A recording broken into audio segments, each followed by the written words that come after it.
अस्सलाम वालेकुम ते साडे चढ़दे पंजाब वालिਆਂ ਨੂੰ सत श्री अकाल। पंजाबी लहर चैनल वेखण वाले सारिਆਂ ਨੂੰ ਅੱਜ ਦੇ प्रोग्राम 'ਚ ਵੈਲਕਮ आखदे हैं। पंजाब के मुद्दे ਨੂੰ ਲੈ ਕੇ ਜਾਂ कोरोना ਜਿਹੜੀ ਹੁਣ सूरत हाल चल रही है कोविड-19 ਦੀ ਉਹਦੀ अपडेट ਨੂੰ ਲੈ ਕੇ पाकिस्तान की अपडेट ਨੂੰ ਲੈ ਕੇ भी इधर की हालात बने ने, किवें केसेस चल रहे हैं, किन्ने केसेस होए ने, ਉਹਨਾਂ ਤੇ ਝਾਤੀ ਪਾਵਾਂਗੇ। तो पंजाब ਦੀਆਂ ਹੋਰ मुद्दों ਤੇ भी गल करांगे, विसाखी की गल करांगे, पंजाब च की हालात चल रहे हैं, किवें कोरोना ਨੂੰ निपटਣ ਲਈ गवर्नमेंटां की किरदार अदा कर रही ने, ਉਹਨਾਂ ਤੇ ਵੀ ਗੱਲਬਾਤ ਕਰਾਂਗੇ। ਇਹ ਜਿਹੜਾ ਪ੍ਰੋਗਰਾਮ ਤੁਹਾਡੇ ਵਾਸਤੇ ਲੈ ਕੇ ਆ ਰਹੇ ਹਾਂ, ਇਹ ਹੋਪਫੁਲੀ ਇਹ ਜਿਹੜਾ ਪ੍ਰੋਗਰਾਮ ਆਪਾਂ ਕਰਨ ਜਾ ਰਹੇ ਹਾਂ ਤੁਹਾਡੇ ਵਾਸਤੇ ਰੋਜ਼ਾਨਾ ਦੀ ਬੁਨਿਆਦ ਤੇ ਪੰਜਾਬੀ ਲਾਈਵ ਟੀਮ ਤੁਹਾਡੇ ਵਾਸਤੇ ਪੇਸ਼ ਕਰੇਗੀ। इस प्रोग्राम ਦੇ ਵਿੱਚ ਹੁਣ ਦੇ ਮੌਜੂਦਾ ਹਾਲਾਤਾਂ ਦੇ ਕਰੰਟ ਅਫੇਅਰ ਤੇ ਆਪਾਂ ਗੱਲ ਕਰਾਂਗੇ, ਇੱਥੋਂ ਦੇ ਪਾਕਿਸਤਾਨ ਦੇ ਜਾਂ ਇੰਡੀਆ ਪੰਜਾਬ ਨੂੰ ਲੈ ਕੇ ਕਿ ਉਧਰ ਕੀ ਹਾਲਾਤ ਚੱਲ ਰਹੇ ਨੇ, ਕਿਸ ਤਰ੍ਹਾਂ ਗਵਰਨਮੈਂਟ ਇਹਨਾਂ ਨੂੰ ਨਿਪਟਣ ਦੀ ਚਾਰਾਜੋਈ ਕਰ ਰਹੀਆਂ ਨੇ, ਕੀ ਕੋਸ਼ਿਸ਼ਾਂ ਕਰ ਰਹੀਆਂ ਨੇ। ਇਸ ਪ੍ਰੋਗਰਾਮ ਦਾ ਹਿੱਸਾ ਹੋਇਆ ਕਰਨਗੇ ਮੇਰੇ ਨਾਲ ਤੌਹੀਦ ਅਹਿਮਦ ਚੱਠਾ ਸਾਹਿਬ, ਇਹ ਵੀ ਹੋਸਟ ਕਰਨਗੇ ਮੇਰੇ ਨਾਲ। ਇਹਨਾਂ ਤੇ ਗੱਲਬਾਤ ਆਪਾਂ ਇਸ ਪ੍ਰੋਗਰਾਮ ਦੀ ਰਾਹੀਂ ਤੁਹਾਡੇ ਤੱਕ ਰੱਖਾਂਗੇ। ਅੱਜ ਦੀ ਗੱਲਬਾਤ ਸ਼ੁਰੂ ਕਰਦੇ ਹਾਂ। ਚੱਠਾ ਸਾਹਿਬ ਵੈਲਕਮ ਤੁਹਾਨੂੰ ਵੀ ਜਨਾਬ। ਤੁਸੀਂ ਵੀ ਹੋਸਟ ਤੇ ਮੈਂ ਵੀ ਹੋਸਟ। ਅੱਛੇ ਤਰੀਕੇ ਦੇ ਨਾਲ ਜਿਹੜੀ ਜਿਸ ਤਰ੍ਹਾਂ ਅੱਜ ਪਹਿਲੀ ਵਿਸਾਖ ਹੈ, ਵਿਸਾਖੀ ਦਾ ਦਿਹਾੜਾ। ਚੱਠਾ ਸਾਹਿਬ ਵਿਸਾਖੀ ਦੇ ਮਨਾਉਣ ਦੇ ਤੌਰ ਤਰੀਕਿਆਂ ਤੇ ਆਪਾਂ ਗੱਲ ਕਰਦੇ ਹਾਂ ਵੀ ਹੁਣ ਕਣਕ ਦੀ ਵਾਢੀ ਤੋਂ ਗੱਲ ਸ਼ੁਰੂ ਕਰਦੇ ਹਾਂ। ਬੇਸਿਕ ਤੇ ਇੱਕ ਜੇ ਆਪਾਂ ਗੱਲ ਕਰੀਏ ਵੀ ਤਿਉਹਾਰ ਮਨਾਇਆ ਜਾਂਦਾ ਸੀ ਪੰਜਾਬ ਦੇ ਵਿੱਚ ਵੀ ਜਦੋਂ ਕਣਕਾਂ ਦੀਆਂ ਵਾਢੀਆਂ ਸ਼ੁਰੂ ਹੁੰਦੀਆਂ ਸੀ, ਵਾਢੀਆਂ ਸ਼ੁਰੂ ਹੋਣ ਤੋਂ ਪਹਿਲਾਂ ਜੇ ਆਪਾਂ ਢੋਲ ਢਮੱਕੇ ਦੀ ਗੱਲ ਕਰਦੇ ਹਾਂ, ਖੁਸ਼ੀ ਮਨਾਈ ਜਾਂਦੀ ਸੀ ਵੀ ਨਵੀਂ ਫਸਲ ਆਉਣੀ ਆ। ਇਹਦੇ ਵਿੱਚ ਚੱਠਾ ਸਾਹਿਬ ਪਹਿਲੋਂ ਤੇ ਹੁਣ ਦੀ ਜੇ ਆਪਾਂ ਗੱਲ ਕਰੀਏ ਪਹਿਲੇ ਦੌਰਾਂ ਦੀ ਵਿਸਾਖੀ ਜਦੋਂ ਕਣਕਾਂ ਦੀ ਵਾਢੀ ਸ਼ੁਰੂ ਹੁੰਦੀ ਸੀ ਤੇ ਹੁਣ ਦੇ ਵਿੱਚ ਜ਼ਾਹਰੀ ਗੱਲ ਹੈ ਜਿੱਦਤ ਤੇ ਆ ਗਈ ਆ ਇਹਦੇ ਵਿੱਚ। ਹੁਣ ਤੇ ਉਦੋਂ ਦਾ ਸਟਾਈਲ ਹੋਰ ਸੀ। ਹੁਣ ਜੇ ਮਨਾਉਣ ਪੱਖੋਂ ਆਪਾਂ ਮਨਾਉਣ ਦੀ ਗੱਲ ਕਰਦੇ ਹਾਂ ਤੇ ਉਹ ਥੋੜੀ ਜਿਹੀ ਰਸਮਾਂ ਸਾਨੂੰ ਘਟਦੀਆਂ ਨਹੀਂ ਦਿਸਦੀਆਂ। ਹਾਂਜੀ, ਵਿਸਾਖ ਦਾ ਤੇ ਇੱਕ ਤਰ੍ਹਾਂ ਦਾ ਕਨਸੈਪਟ ਜਿਸ ਤਰ੍ਹਾਂ ਤੁਸੀਂ ਦੱਸ ਦਿੱਤਾ ਕਿ ਜੁੜਿਆ ਹੋਇਆ ਹੈ ਸਾਡੀ ਫਸਲ ਦੇ ਨਾਲ। ਇਸ ਤਰ੍ਹਾਂ ਹੀ ਪੂਰੀ ਦੁਨੀਆ 'ਚ ਹੀ ਫਸਲਾਂ ਦੇ ਨਾਲ ਬਹੁਤ ਸਾਰੇ ਤਿਉਹਾਰ ਜੁੜੇ ਨੇ। ਦੁਨੀਆ ਦੇ ਹਰ ਮੁਲਕ ਦੇ ਵਿੱਚ ਜਿੱਥੇ ਵੀ ਫਸਲ ਆਉਂਦੀ ਹੈ ਉੱਥੇ ਮੁਖਤਲਿਫ ਕਿਸਮ ਦੇ ਜਿਹੜੇ ਨੇ ਨਾ ਉਹ ਔਰੰਜ ਫੈਸਟੀਵਲ ਔਰ ਇਸ ਤਰ੍ਹਾਂ ਦੇ ਬਹੁਤ ਸਾਰੇ ਮਨਾਏ ਜਾਂਦੇ ਨੇ। ਤੇ ਫੈਸਟੀਵਿਟੀ ਦਾ ਤਲਕ ਤੇ ਜ਼ਾਹਿਰ ਹੈ ਕਿ ਉਹਨਾਂ ਦੀ ਇੱਕ ਇਕਨੋਮਿਕਸ ਦੇ ਨਾਲ ਵੀ ਸੀ, ਲੇਕਿਨ ਹੁਣ ਇਸ ਵੇਲੇ ਜਿਵੇਂ ਤੁਸੀਂ ਕਿਹਾ ਰਸਮੋ ਰਿਵਾਜ ਘਟਦੇ ਜਾਂਦੇ ਨੇ ਤੇ ਮੇਰਾ ਖਿਆਲ ਹੈ ਕਿ ਤਿਉਹਾਰਾਂ ਦੇ ਵਿੱਚ ਰਸਮੋ ਰਿਵਾਜ ਨਵੇਂ ਆਉਂਦੇ ਰਹਿੰਦੇ ਨੇ। ਤਿਉਹਾਰ ਉਹੀ ਰਹਿਣ ਪਰ ਰਸਮੋ ਰਿਵਾਜ ਬਦਲ ਵੀ ਜਾਣ ਤੇ ਕੀ ਫਰਕ ਪੈਂਦਾ। ਮਿਸਾਲ ਦੇ ਤੌਰ ਤੇ ਅਸੀਂ ਇਹ ਜਿਹੜੀ ਵਿਸਾਖੀ ਹੁਣ ਉਸ ਤਰ੍ਹਾਂ ਪਿੰਡਾਂ ਥਾਵਾਂ ਤੇ ਜਿੱਦਾਂ ਮਨਾਉਂਦੇ ਸਨ ਲੋਕੀ, ਤੇ ਜੇ ਉਸ ਤਰ੍ਹਾਂ ਨਹੀਂ ਵੀ ਮਨਾਈ ਜਾਂਦੀ ਤੇ ਵੱਡੇ ਸ਼ਹਿਰਾਂ 'ਚ ਵੀ ਮਨਾਈ ਜਾ ਸਕਦੀ ਹੈ। ਔਰ ਉਹਨੂੰ ਜ਼ਿੰਦਾ ਰੱਖਣ ਵਾਸਤੇ, ਲੋਕਾਂ ਦਾ ਇਕੱਠ ਕਰਨ ਵਾਸਤੇ, ਉਹਨਾਂ ਨੂੰ ਜ਼ਿੰਦਾ ਰੱਖਣ ਵਾਸਤੇ ਕੋਸ਼ਿਸ਼ਾਂ ਤਾਂ ਕੀਤੀਆਂ ਜਾ ਸਕਦੀਆਂ। ਤੇ ਨਵੇਂ ਸੁਸਾਇਟੀ ਦੇ ਨਾਲ ਜਿਹੜਾ ਕਰਨਾ ਹੁੰਦਾ ਹੈ ਉਹਦਾ ਇੱਕ ਰਾਬਤਾ ਹੁੰਦਾ ਹੈ। ਬੇਸਿਕਲੀ ਜਿਹੜਾ ਤਿਉਹਾਰ ਹੁੰਦਾ ਹੈ ਨਾ ਉਹ ਇੱਕ ਜਨਰੇਸ਼ਨ ਦਾ ਦੂਸਰੀ ਜਨਰੇਸ਼ਨ ਨਾਲ ਰਾਬਤਾ ਹੁੰਦਾ ਹੈ ਕਿ ਉਹ ਤਿਉਹਾਰ ਰਾਹੀਂ ਉਹ ਆਪਣੇ ਪਿਛੋਕੜ ਨੂੰ, ਆਪਣੇ ਮਾਜ਼ੀ ਨੂੰ, ਆਪਣੀਆਂ ਇੱਛਾਵਾਂ ਨੂੰ ਉਹਦੇ ਰਾਹੀਂ ਵੇਖ ਸਕਦੇ ਨੇ। ਤੇ ਉਸ ਤਿਉਹਾਰ ਦਾ ਛੜਾ ਉਹ ਫੈਸਟੀਵਲ ਹੀ ਤਾਂ ਨਹੀਂ ਹੁੰਦਾ, ਪਰ ਉਹਦੇ ਨਾਲ ਇਹ ਵੀ ਹੁੰਦਾ ਕਿ ਜਿਹੜੀ ਨਵੀਂ ਪੀੜ੍ਹੀ ਹੁੰਦੀ ਹੈ ਉਹਦੀ ਪੁਰਾਣੀ ਪੀੜ੍ਹੀ ਦੇ ਨਾਲ ਇੱਕ ਤਰ੍ਹਾਂ ਦੀ ਜੁੜਤ ਹੁੰਦੀ ਹੈ। ਉਹਨੂੰ ਪਤਾ ਲੱਗਦਾ ਕਿ ਉਹਨਾਂ ਨੇ ਕਿਸ ਤਰ੍ਹਾਂ ਇਹ ਤਿਉਹਾਰ ਬਣਾਏ ਹੋਣਗੇ ਜਾਂ ਇਸ ਤਿਉਹਾਰ ਦੇ ਉੱਤੇ ਕੀ ਕੀ ਹੁੰਦਾ ਹੋਵੇਗਾ। ਔਰ ਉਸ ਤਿਉਹਾਰ ਤੇ ਮੇਰੀ ਕਣਕ ਦੇ ਨਾਲ ਹੀ ਜੁੜੀ ਹੋਈ ਨਹੀਂ, ਹੋਰ ਵੀ ਕਈ ਗੱਲਾਂ ਨੇ ਪੰਜਾਬ ਵਿੱਚ ਤੇ ਬਹੁਤ ਸਾਰੀਆਂ ਗੱਲਾਂ ਵਿਸਾਖੀ ਦੇ ਨਾਲ ਜੁੜੀਆਂ ਹੋਈਆਂ। ਜਿਸ ਤਰ੍ਹਾਂ ਅਸੀਂ ਮਸਲਨ 1699 ਵਿੱਚ ਉਹਨਾਂ ਨੇ ਖਾਲਸਾ ਦਾ ਬੁਨਿਆਦ ਰੱਖੀ ਗੁਰੂ ਸਾਹਿਬਾਨ ਨੇ। ਇਸ ਤਰ੍ਹਾਂ ਇਹ ਹੈ ਕਿ ਬਹੁਤ ਵੱਡਾ ਇੱਕ ਜਿਹੜਾ ਇੱਥੇ ਤਾਰੀਖੀ ਤੌਰ ਤੇ ਬੜਾ ਵੱਡਾ ਜਿਹੜਾ ਇੱਥੇ ਜ਼ੁਲਮ ਹੋਇਆ ਉਹ ਵੀ ਵਿਸਾਖੀ ਦੇ ਦਿਨ ਜਲਿਆਂਵਾਲੇ ਬਾਗ 'ਚ ਹੋਇਆ, ਜਿਹਨੂੰ ਆ ਪਿਛਲੇ ਵਰੇ 100 ਸਾਲ ਪੂਰੇ ਹੋ ਗਏ 19 ਤੋਂ ਲੈ ਕੇ ਤੇ 2019 ਤੱਕ ਉਹ ਵੀ ਜੁੜਿਆ। ਤੇ ਸੋ ਜਦੋਂ ਤਿਉਹਾਰ ਦੇ ਨਾਲ ਇਹ ਕਿ ਇੱਕ ਤਾਰੀਖ ਜੁੜੀ ਹੁੰਦੀ ਹੈ, ਆਪਸ 'ਚ ਜਨਰੇਸ਼ਨ ਨਾਲ ਇੱਕ ਰਾਬਤਾ ਹੁੰਦਾ ਹੈ, ਇੱਕ ਪੀੜ੍ਹੀ ਦਾ ਦੂਜੀ ਪੀੜ੍ਹੀ ਦੇ ਨਾਲ। ਸੋ ਤਿਉਹਾਰ ਜਿਹੜੇ ਨੇ ਉਹ ਕਿਸੇ ਵੀ ਸੁਸਾਇਟੀ ਦਾ ਜਾਂ ਕਿਸੇ ਵੀ ਕਮਿਊਨਿਟੀ ਦਾ ਸਮਝ ਲਓ ਜਾਂ ਕਿਸੇ ਵੀ ਕੌਮ ਦਾ ਇੱਕ ਵਿਖਾਲਾ ਹੁੰਦੇ ਨੇ ਕਿ ਉਹ ਕਿਸ ਤਰ੍ਹਾਂ ਦੇ ਨੇ, ਉਹ ਕੀ ਚਾਹੁੰਦੇ ਨੇ। ਮਸਲਨ ਅਗਰ ਕਣਕ ਦੇ ਉੱਤੇ ਲੋਕ ਇਕੱਠੇ ਹੋ ਕੇ ਤੇ ਆਪਸ 'ਚ ਖੁਸ਼ੀ ਮਨਾਉਂਦੇ ਨੇ ਜਾਂ ਉਹਦੇ ਆਉਣ ਦਾ ਤਿਉਹਾਰ ਮਨਾਉਂਦੇ ਨੇ ਤੇ ਉਹ ਕਿਸ ਤਰ੍ਹਾਂ ਦੇ ਨੇ, ਜਾਂ ਹੋਰ ਵੀ ਮੁਖਤਲਿਫ ਐਕਟੀਵਿਟੀਜ਼ ਹੁੰਦੀਆਂ। ਅੱਛਾ, ਐਕਟੀਵਿਟੀਜ਼ ਦੀ ਆਪਾਂ ਗੱਲ ਕਰਦੇ ਹਾਂ। ਕੋਈ ਐਕਟੀਵਿਟੀ ਐਤਕੀ ਕੋਈ ਮੱਧਮ ਲੱਗਦੀ ਹੈ, ਨਜ਼ਰ ਆਉਂਦੀ ਵੀ ਜਿਸ ਤਰ੍ਹਾਂ ਕੋਵਿਡ-19 ਜਿਹੜਾ ਵਾਇਰਸ ਆਇਆ ਉਹਦੀ ਵਜ੍ਹਾ ਦੇ ਨਾਲ ਵੀ ਜੇ ਆਪਾਂ ਗੱਲ ਕਰੀਏ ਵੀ ਉਹ ਇਸ ਐਕਟੀਵਿਟੀ ਦੇ ਵਿੱਚ ਵੀ ਜਿਹੜੇ ਮੁxtਲਿਫ ਕਿਸਮ ਦੇ ਤਿਉਹਾਰ ਇਕੱਠ ਹੁੰਦੇ ਸੀ ਉਹ ਵੀ ਇਸ ਵਾਰੀ ਬਿਲਕੁਲ ਹੈ ਹੀ ਨਹੀਂ, ਨਾ ਹੋਣ ਦੇ ਬਰਾਬਰ ਕੀ, ਬਲਕਿ ਸਰਕਾਰਾਂ ਵੀ ਜਿਹੜੀਆਂ ਉਹ ਇਸ ਗੱਲ ਦੀ ਮਮਾਨਤ ਕਰ ਰਹੀਆਂ ਕਿ ਤੁਸੀਂ ਨਾ ਇਕੱਠ ਨਾ ਕਰੋ, ਸੋਸ਼ਲ ਡਿਸਟੈਂਸਿੰਗ ਰੱਖੋ। ਜਿਵੇਂ ਕਰੋਨਾ ਦੇ ਕੇਸਿਸ ਦੀ ਆਪਾਂ ਜੇ ਗੱਲ ਕਰਦੇ ਹਾਂ, ਕਰੋਨਾ ਨੇ ਪੂਰੀ ਦੁਨੀਆ ਤੋਂ ਬਾਅਦ ਹੁਣ ਪਾਕਿਸਤਾਨ ਇੰਡੀਆ ਦਾ ਰੁਖ ਕੀਤਾ, ਸੈਂਟਰਲ ਏਸ਼ੀਆ ਦਾ ਰੁਖ ਕੀਤਾ। ਇੱਥੇ ਕੇਸਿਸ ਜਿਹੜੇ ਨੇ ਉਹ ਕਾਫੀ ਤਾਦਾਦ ਦੇ ਨਾਲ ਵੱਧਦੇ ਜਾ ਰਹੇ ਨੇ। ਥੋੜੀ ਜਿਹੀ ਇੱਕ ਝਾਤੀ ਇੱਕ ਨਜ਼ਰ ਇਹਨਾਂ ਕੇਸਿਸ ਤੇ ਪਾ ਮਾਰਦੇ ਆ।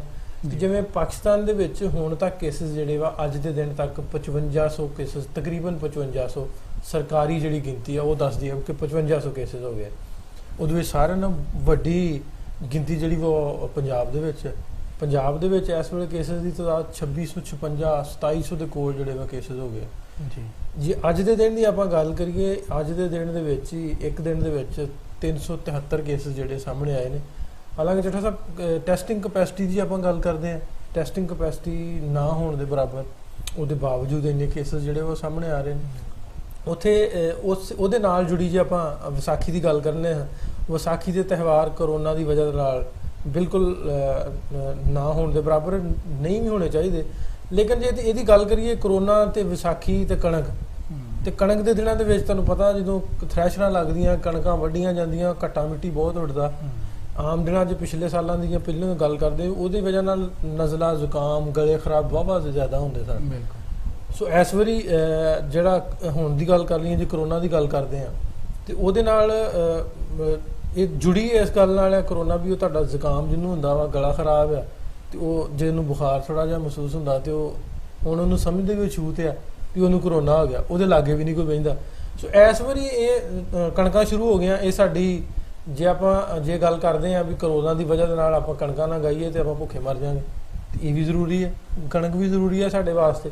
ਤੇ ਇਹਨਾਂ ਦਿਨਾਂ ਦੇ ਵਿੱਚ ਜਿਹੜੇ ਸਾਡੇ ਸੁਣਨ ਵਾਲੇ ਨੇ, ਵੇਖਣ ਵਾਲੇ ਨੇ, ਉਹਨਾਂ ਤੱਕ ਆਪਾਂ ਕੀ ਮੈਸੇਜ ਪਹੁੰਚਾ ਸਕਦੇ ਕਿ ਇਹਨਾਂ ਦਿਨਾਂ ਦੇ ਉੱਤੇ ਇਹਤਿਆਤੀ ਤਦਾਬੀਰ ਜਿਹੜੀਆਂ ਨੇ ਆਪਾਂ ਇਹਤਿਆਤ ਕਿਵੇਂ ਕਰ ਸਕਦੇ ਹਾਂ, ਇਹ ਘੱਟਾ ਮਿੱਟੀ ਜਾਂ ਧੂੜ ਜਿਹੜੀ ਉੱਡੇਗੀ ਉਹ ਤੋਂ ਬਚਣ ਦਾ ਕੀ ਆਪਾਂ, ਜੇ ਪਿੰਡਾਂ ਥਾਵਾਂ ਦੀ ਗੱਲ ਕਰੀਏ ਜਾਂ ਸ਼ਹਿਰਾਂ ਦੀ ਗੱਲ ਕਰੀਏ, ਕਿਸ ਤਰ੍ਹਾਂ ਇਹ ਤੋਂ ਆਪਾਂ ਬਚ ਸਕਦੇ ਹਾਂ?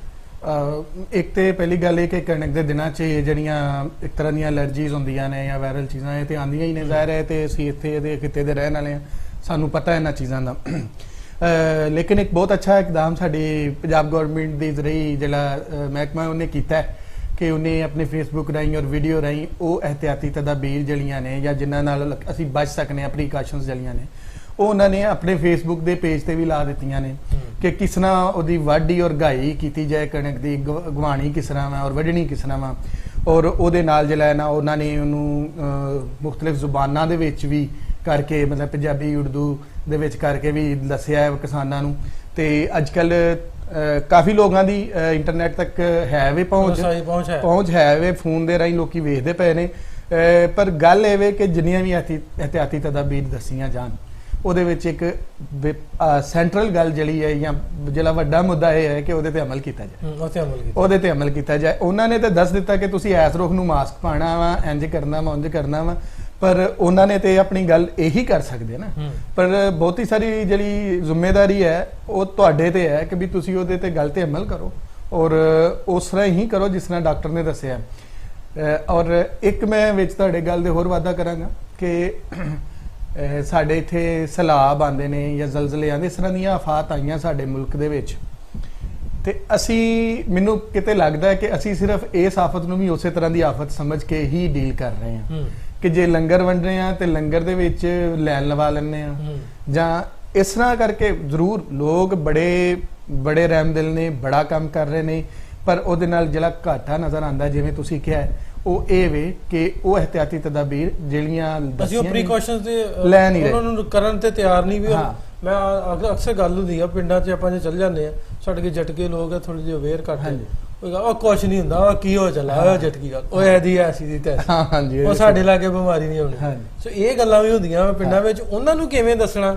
ਉਹਨਾਂ ਤੱਕ ਜੇ ਫੇਸਬੁੱਕ ਜਾਂ ਸੋਸ਼ਲ ਮੀਡੀਆ ਨਹੀਂ ਪਹੁੰਚਦਾ, ਜਿਹੜੇ ਲੋਕ ਉਹਨਾਂ ਪਿੰਡਾਂ ਦੇ ਵਿੱਚ ਸੋਸ਼ਲ ਮੀਡੀਆ ਯੂਜ਼ ਕਰਦੇ ਨੇ, ਕੋ ਪੜ੍ਹੇ ਲਿਖੇ ਨੇ, ਉਹ ਇਹਨਾਂ ਚੀਜ਼ਾਂ ਦੇ ਨਾਲ ਜੁੜੇ ਨੇ, ਇਹ ਉਹਨਾਂ ਦੀ ਜ਼ਿੰਮੇਵਾਰੀ ਬਣਦੀ ਉਹਨਾਂ ਲੋਕਾਂ ਦੀ ਵੀ ਹੁਣ ਤੇ ਅੱਜ ਕੱਲ ਹੈ ਵੀ ਵਿਹਲੇ ਆ, ਪਿੰਡਾਂ 'ਚ ਬੈਠੇ ਆ, ਵੀ ਕਮ ਸੇ ਕਮ ਇਹ ਪ੍ਰੀਕਾਸ਼ਨਸ ਜਿਹੜੀਆਂ ਨੇ ਆਪਣੇ ਉਹਨਾਂ ਬਜ਼ੁਰਗਾਂ ਤੱਕ, ਸਾਡੇ ਉਹ ਬਾਬੇ ਉਹ ਬਜ਼ੁਰਗ ਉਹ ਦੋਸਤ ਉਹ ਪਿੰਡਾਂ ਵਾਲੇ ਉਹ ਪਿੰਡ 'ਚ ਕੋਈ ਸੱਥਾਂ ਬਣੀਆਂ ਵਾ ਪਿੰਡਾਂ ਦੇ ਵਿੱਚ ਲੋਕ ਇਕੱਠੇ ਹੁੰਦੇ ਨੇ ਉੱਥੇ ਹੁਣ ਚਲੋ ਇਕੱਠੇ ਤਾਂ ਨਹੀਂ ਹੋ ਸਕਦੇ ਮਸਜਿਦ ਦੀ ਰਾਹੀਂ ਕੋਈ ਐਲਾਨ ਕਰਵਾ ਸਕਦੇ ਆ ਕੋਈ ਅਨਾਉਂਸਮੈਂਟ ਕਰਵਾ ਸਕਦੇ ਆ ਵੀ ਆਹ ਪ੍ਰੀਕਾਸ਼ਨਸ ਨੇ ਇਹਨਾਂ ਤੇ ਅਮਲ ਦਰਾਮਦ ਕਰੋ ਸਾਰੀ ਜ਼ਿੰਮੇਵਾਰੀ ਹੁਣ ਗਵਰਨਮੈਂਟ ਦੀ ਥੋੜੀ ਆ ਸਰਕਾਰਾਂ ਤੇ ਥੋੜਾ ਪਹੁੰਚਾ ਸਕਦੀਆਂ ਹਰ ਗੱਲ ਘਰਾਂ ਤੱਕ ਜਾਂ ਸੋਸ਼ਲ ਮੀਡੀਆ ਜਿਨ੍ਹਾਂ ਤੱਕ ਨਹੀਂ ਹੈ ਫੇਸਬੁੱਕ ਨਹੀਂ ਹੈ WhatsApp ਨਹੀਂ ਹੈ ਉਹਨਾਂ ਤੱਕ ਆਪਣੀ ਮਦਦ ਆਪ ਦੇ ਤਹਿਤ ਹੀ ਕੀਤਾ ਜਾ ਸਕਦਾ ਔਰ ਇਹੀ ਹੈ ਅਸਲ 'ਚ ਇਹੀ ਹੈ ਕਿ ਵੀ ਜਿਸ ਤਰ੍ਹਾਂ ਤੁਸੀਂ ਅੱਜ ਕਰ ਰਹੇ ਆ ਜਾਂ ਗੱਲ ਕੀਤੀ ਹੈ ਜਿਵੇਂ ਤੁਸੀਂ ਕਿ ਉੱਥੇ ਦੇ ਜਿਹੜੇ ਸੂਝਵਾਨ ਨੇ ਨੌਜਵਾਨ ਨੇ ਉਹਨਾਂ ਦਾ ਇਹ ਸਭ ਤੋਂ ਵੱਡਾ ਹੱਕ ਬਣਦਾ ਹੈ ਕਿ ਉੱਥੇ ਦੇ ਲੋਕਾਂ ਨੂੰ ਆਪ ਦੱਸਣ ਜਦੋਂ ਉਹ ਆਪ ਉੱਥੇ ਦੇ ਲੋਕ ਉਹਨਾਂ ਨੂੰ ਰੋਕਣਗੇ ਨਾ ਫਿਰ ਲੋਕ ਸਮਝਦਾਰ ਨੇ ਉਹ ਗੱਲ ਨੂੰ ਸਮਝਣਗੇ ਵੀ ਤੇ ਬਾਜ਼ਕਾ ਤੇ ਉਹ ਜਿਹੜੀਆਂ ਗੱਲਾਂ ਨੂੰ ਸੁਣ ਕੇ ਇਗਨੋਰ ਕਰ ਦਿੰਦੇ ਨੇ ਉਹਨਾਂ ਤੇ ਅਮਲ ਨਹੀਂ ਕਰਦੇ ਤੇ ਉਹਦੇ ਤੇ ਬਸ ਜਿਹੜੇ ਸਾਡੇ ਉੱਥੇ ਦੇ ਨੌਜਵਾਨ ਨੇ ਪੜ੍ਹੇ ਲਿਖੇ ਕੁੜੀਆਂ ਔਰ ਮੁੰਡੇ ਨੇ ਉਹ ਦੋਵੇਂ ਹੀ ਇਹਦੇ ਦੇ ਵਿੱਚ ਆਣ ਔਰ ਘਰਾਂ ਦੇ ਵਿੱਚ ਵੀ ਔਰ ਬਾਹਰ ਜਿਹੜੇ ਕੰਮ ਕਰਦੇ ਉਹਨਾਂ ਨੂੰ ਦੋਵਾਂ ਬੰਨਿਆਂ ਨੂੰ ਅਵੇਅਰ ਕਰਨ ਤੇ ਗੱਲ ਗੌਰ ਨਾਲ ਸਮਝਾਣ ਕਿ ਜਿਹੜੇ ਛੋਟੇ ਬਾਲ ਨੇ ਤੇ ਜਿਹੜੇ ਵੱਡੇ ਬਜ਼ੁਰਗ ਨੇ ਉਹ ਬਹੁਤਾ ਸ਼ਿਕਾਰ ਹੋਣਗੇ ਤੇ ਇਸ ਕਰਕੇ ਇਹਨਾਂ ਦੀ ਬਹੁਤੀ ਤਵੱਜੋ ਜਿਹੜੀ ਹੈ ਨਾ ਉਧਰ ਨੂੰ ਹੋਣੀ ਚਾਹੀਦੀ ਹੈ ਸੋ ਕਣਕਾਂ ਵੱਢਾਂਗੇ ਰੱਬ ਖੈਰ ਰੱਖੇ ਕਣਕਾਂ ਵੱਢਾਂਗੇ ਉਹਨਾਂ ਨੂੰ ਲਿਆਵਾਂਗੇ ਵੀ ਪਰ ਗੱਲ ਇਹ ਹੈ ਕਿ ਜਿਹੜਾ ਇਹ ਵਾਇਰਸ ਹੈ ਇਹਨੇ ਦੁਨੀਆ ਦਾ ਮਹਾਂਦਰਾ ਤੇ ਬਦਲਿਆ ਤੇ ਜੇ ਮਹਾਂਦਰਾ ਬਦਲਿਆ ਤੇ ਫਿਰ ਆਰ ਵੀ ਬਦਲੇਗਾ ਤੇ ਜਦੋਂ ਆਰ ਬਦਲਣਗੇ ਤੇ ਫਿਰ ਤਰੀਕਾਕਾਰ ਵੀ ਬਦਲਣਗੇ ਤੇ ਫਿਰ ਅਸੀਂ ਉਸ ਤਰੀਕਾਕਾਰ ਦੇ ਮੁਤਾਬਕ ਚੱਲਣਾ ਸ਼ੁਰੂ ਕਰ ਦਿਆਂਗੇ ਜੇ ਅਸੀਂ ਉਹਨੂੰ ਉਸ ਤਰੀਕਾਕਾਰ ਨੂੰ ਅਡਾਪਟ ਨਹੀਂ ਕਰਾਂਗੇ ਉਹਨੂੰ ਅਪਣਾਵਾਂਗੇ ਨਹੀਂ ਤੇ ਅਸੀਂ ਘਾਟਾ ਖਾਵਾਂਗੇ ਬਿਲਕੁਲ ਘਾਟਾ ਖਾਵਾਂਗੇ ਨੁਕਸਾਨ ਉਠਾਵਾਂਗੇ ਔਰ ਵਕਤ ਹੀ ਜਿਹੜਾ ਨਾ ਉਹ ਸਿਆਣਾ ਹੁੰਦਾ ਹੈ ਜੱਟ ਨੂੰ ਧੋਤੀ ਤੋਂ ਟਰੋਜ਼ਰ ਤੇ ਟਰੈਕਟਰ ਨੇ ਆਂਦਾ ਸੀ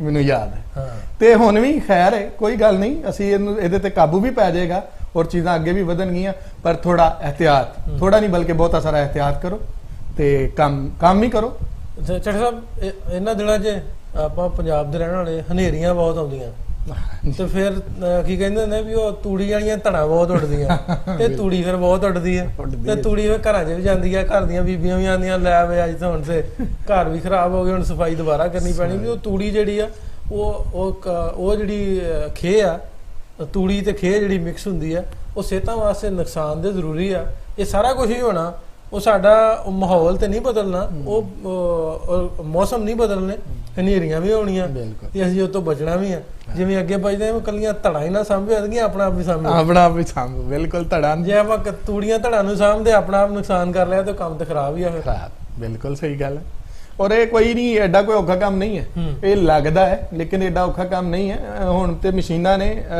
ਬੜਾ ਦੌਰ ਐਡਵਾਂਸ ਹੈ ਤੇ ਟਾਈਮੋ ਟਾਈਮ ਇਹ ਚੀਜ਼ਾਂ ਜਿਹੜੀਆਂ ਨੇ ਉਹਦੇ ਨਾਲੋਂ ਨਾਲ ਉਹਨਾਂ ਦੀ ਸੰਭਾਲ ਵੀ ਹੋ ਸਕਦੀ ਹੈ ਕਿ ਤੂੜੀਆਂ ਨੂੰ ਵੀ ਨਾਲੋਂ ਨਾਲ ਸੰਭਾਲਿਆ ਜਾ ਸਕਦਾ ਤੇ ਦਾਣਿਆਂ ਨੂੰ ਵੀ ਨਾਲੋਂ ਨਾਲ ਚੁੱਕਿਆ ਜਾ ਸਕਦਾ ਔਰ ਉਹਨਾਂ ਨੂੰ ਬਾਹਰ ਉਹਨਾਂ ਦੀ ਪੈਕਿੰਗ ਕਰਕੇ ਤੇ ਉਹਨਾਂ ਦੇ ਤਰੀਕਾਕਾਰ ਕੀਤਾ ਜਾ ਸਕਦਾ ਔਰ ਗਵਰਨਮੈਂਟ ਵੀ ਇਹਦੇ ਨਾਲ ਇਹਨਾਂ ਦਾ ਸਾਥ ਦੇਗੀ ਉਹ ਕਰ ਵੀ ਰਹੇ ਨੇ ਗੱਲ ਇਹ ਬਣੀ ਹੈ ਕਿ ਮੈਂ ਜਿੱਦਾਂ ਪਹਿਲਾਂ ਕਿਹਾ ਕਿ ਆਫਤ ਇਹ ਜਿਹੜੀ ਆਈ ਹੈ ਨਾ ਸਾਡੀ ਇਸ ਨਸਲ ਨੇ ਤੇ ਇਹੋ ਜਿਹੀ ਆਫਤ ਨਹੀਂ ਵੇਖੀ ਇਸ ਤੋਂ ਪਹਿਲਾਂ ਪਲੇਗ ਜਾਂ ਕਿਸੇ ਨੇ ਤਾਂ ਹੁਣ ਵੇਖੀ ਹੋਏਗੀ ਸਾਡੇ ਬਜ਼ੁਰਗ ਦੱਸਦੇ ਸਨ ਪਰ ਇਹ ਬਿਮਾਰੀ ਜਿਹੜੀ ਹੈ ਨਾ ਇਹ ਸਾਡੀ ਨਸਲ ਨੇ ਨਵੀਂ ਵੇਖੀ ਹੈ ਤੇ ਤਰੀਕਾਕਾਰ ਦਾ ਵੀ ਪਤਾ ਜ਼ਰਾ ਨਹੀਂ ਲੱਗ ਰਿਹਾ ਕਿਉਂਕਿ ਅਸੀਂ ਤੇ ਪਹਿਲੇ ਗੱਲ ਕੀਤੀ ਕਿ ਸਲਾਬਾਂ ਵਾਲੀਆਂ ਆਫਤਾਂ ਨੂੰ ਤੇ ਅਸੀਂ ਰਲ ਮਿਲ ਕੇ ਸਾਂਭ ਲੈਂਦੇ ਸਾਂ ਤੇ ਇਹਦੇ ਨਾਲ ਥੋੜਾ ਜਿਹਾ ਸਾਇੰਸ ਨੂੰ ਵੀ ਵੇਖਣਾ ਪਏਗਾ ਕਿ ਤਰੀਕਾਕਾਰ ਵੀ ਜਿਹੜਾ ਹੈ ਨਾ ਉਹ ਵੀ ਅਡਾਪਟ ਕਰਨ ਤੇ ਉਹਦੇ ਨਾਲ ਕੁਝ ਨਹੀਂ ਹੋਣ ਲੱਗਾ ਸੁੱਖ ਹੋ ਜਾਏਗਾ ਅੱਲਾ ਖੈਰ ਕੀਤੀ ਤੇ ਲੱਗੇ ਹੋਏ ਨੇ ਸਾਡੇ ਸਾਇੰਸਦਾਨ ਡਾਕਟਰ ਸਾਰੇ ਮਿਹਨਤ ਦਿਨ ਰਾਤ ਰੱਬ ਰਹਿਮਤ ਕਰੇਗਾ ਰੱਬ ਰਹਿਮਤ ਕਰੇ ਆਉਣ ਵਾਲੇ ਦਿਨਾਂ 'ਚ ਇਹਦੀ ਵੈਕਸੀਨ ਵੀ ਆਏਗੀ ਆਪਾਂ ਸਾਰੇ ਜੀ ਬਿਲਕੁਲ ਇਹਦੇ ਲਈ ਦੁਆਗੂ ਵੀ ਆ ਦੁਆ ਵੀ ਕਰਦੇ ਆ ਅਰਦਾਸ ਵੀ ਕਰਦੇ ਆ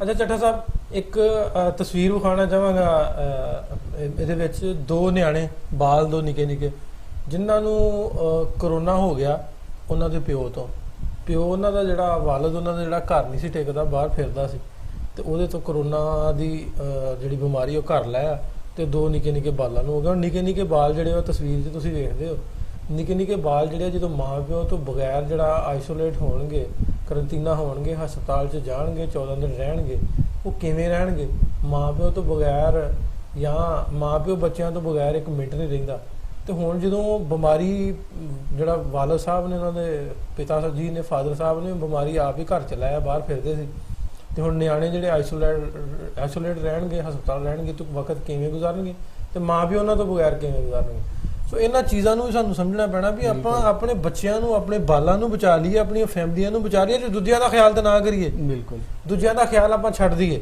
ਵੀ ਕੀ ਕਹਿੰਦੇ ਜੇ ਬਿਮਾਰੀਆਂ ਅਸੀਂ ਬਾਹਰ ਜਾਵਾਂਗੇ, ਬਿਮਾਰੀਆਂ ਘਰ ਲੈ ਕੇ ਆਵਾਂਗੇ ਤੇ ਅਸੀਂ ਸਾਰੀ ਗੱਲ ਹੈ ਆਪਣੇ ਬਾਲਾਂ ਨੂੰ, ਆਪਣੀ ਫੈਮਿਲੀ ਨੂੰ ਬਿਮਾਰੀਆਂ ਉਹ ਤੋਹਫੇ 'ਚ ਦੇਵਾਂਗੇ। ਬਿਲਕੁਲ। ਸੋ ਉਹ ਇਹਨਾਂ ਗੱਲਾਂ ਨੂੰ ਜੇ ਆਪਾਂ ਥੋੜਾ ਜਿਹਾ ਸੋਚ ਲਈਏ, ਵੇਖ ਲਈਏ ਵੀ ਕਮ ਸੇ ਕਮ ਆਪਣੀ ਆਪਾਂ ਫੈਮਿਲੀ ਨੂੰ ਬਚਾ ਲਈਏ। ਬਾਹਰ ਜਿਵੇਂ ਗਵਰਨਮੈਂਟ ਸਰਕਾਰਾਂ ਦੱਸਦੀਆਂ, ਜਿਵੇਂ ਡਾਕਟਰ ਦੱਸਦੇ ਨੇ, ਉਹ ਪ੍ਰੀਕਾਸ਼ਨਸ ਦੱਸਦੇ ਨੇ ਵੀ ਬਾਹਰ ਨਾ ਫਿਰੋ, ਆਪਣੇ ਆਪ ਨੂੰ ਘਰਾਂ ਤੱਕ ਮਹਦੂਦ ਰੱਖੋ।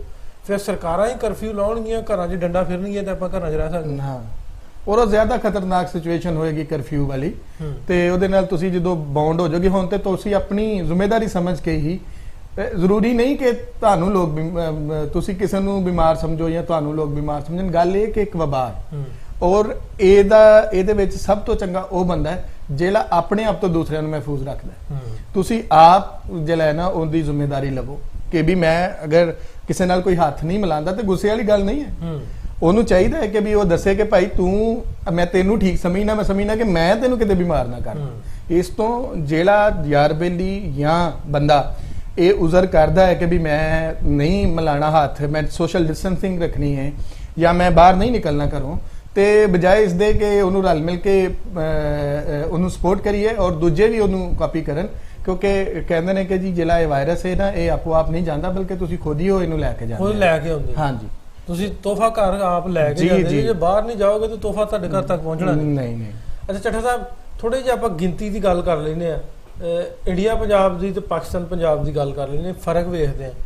ਫਰਕ 2656 ਤੇ ਇੰਡੀਆ ਦੇ ਵਿੱਚ ਆ ਇਸ ਵੇਲੇ ਕੋਈ 135 ਦਾ ਜਿਹੜੀ ਦੱਸਣ ਦੇ ਗਿਣਤੀ।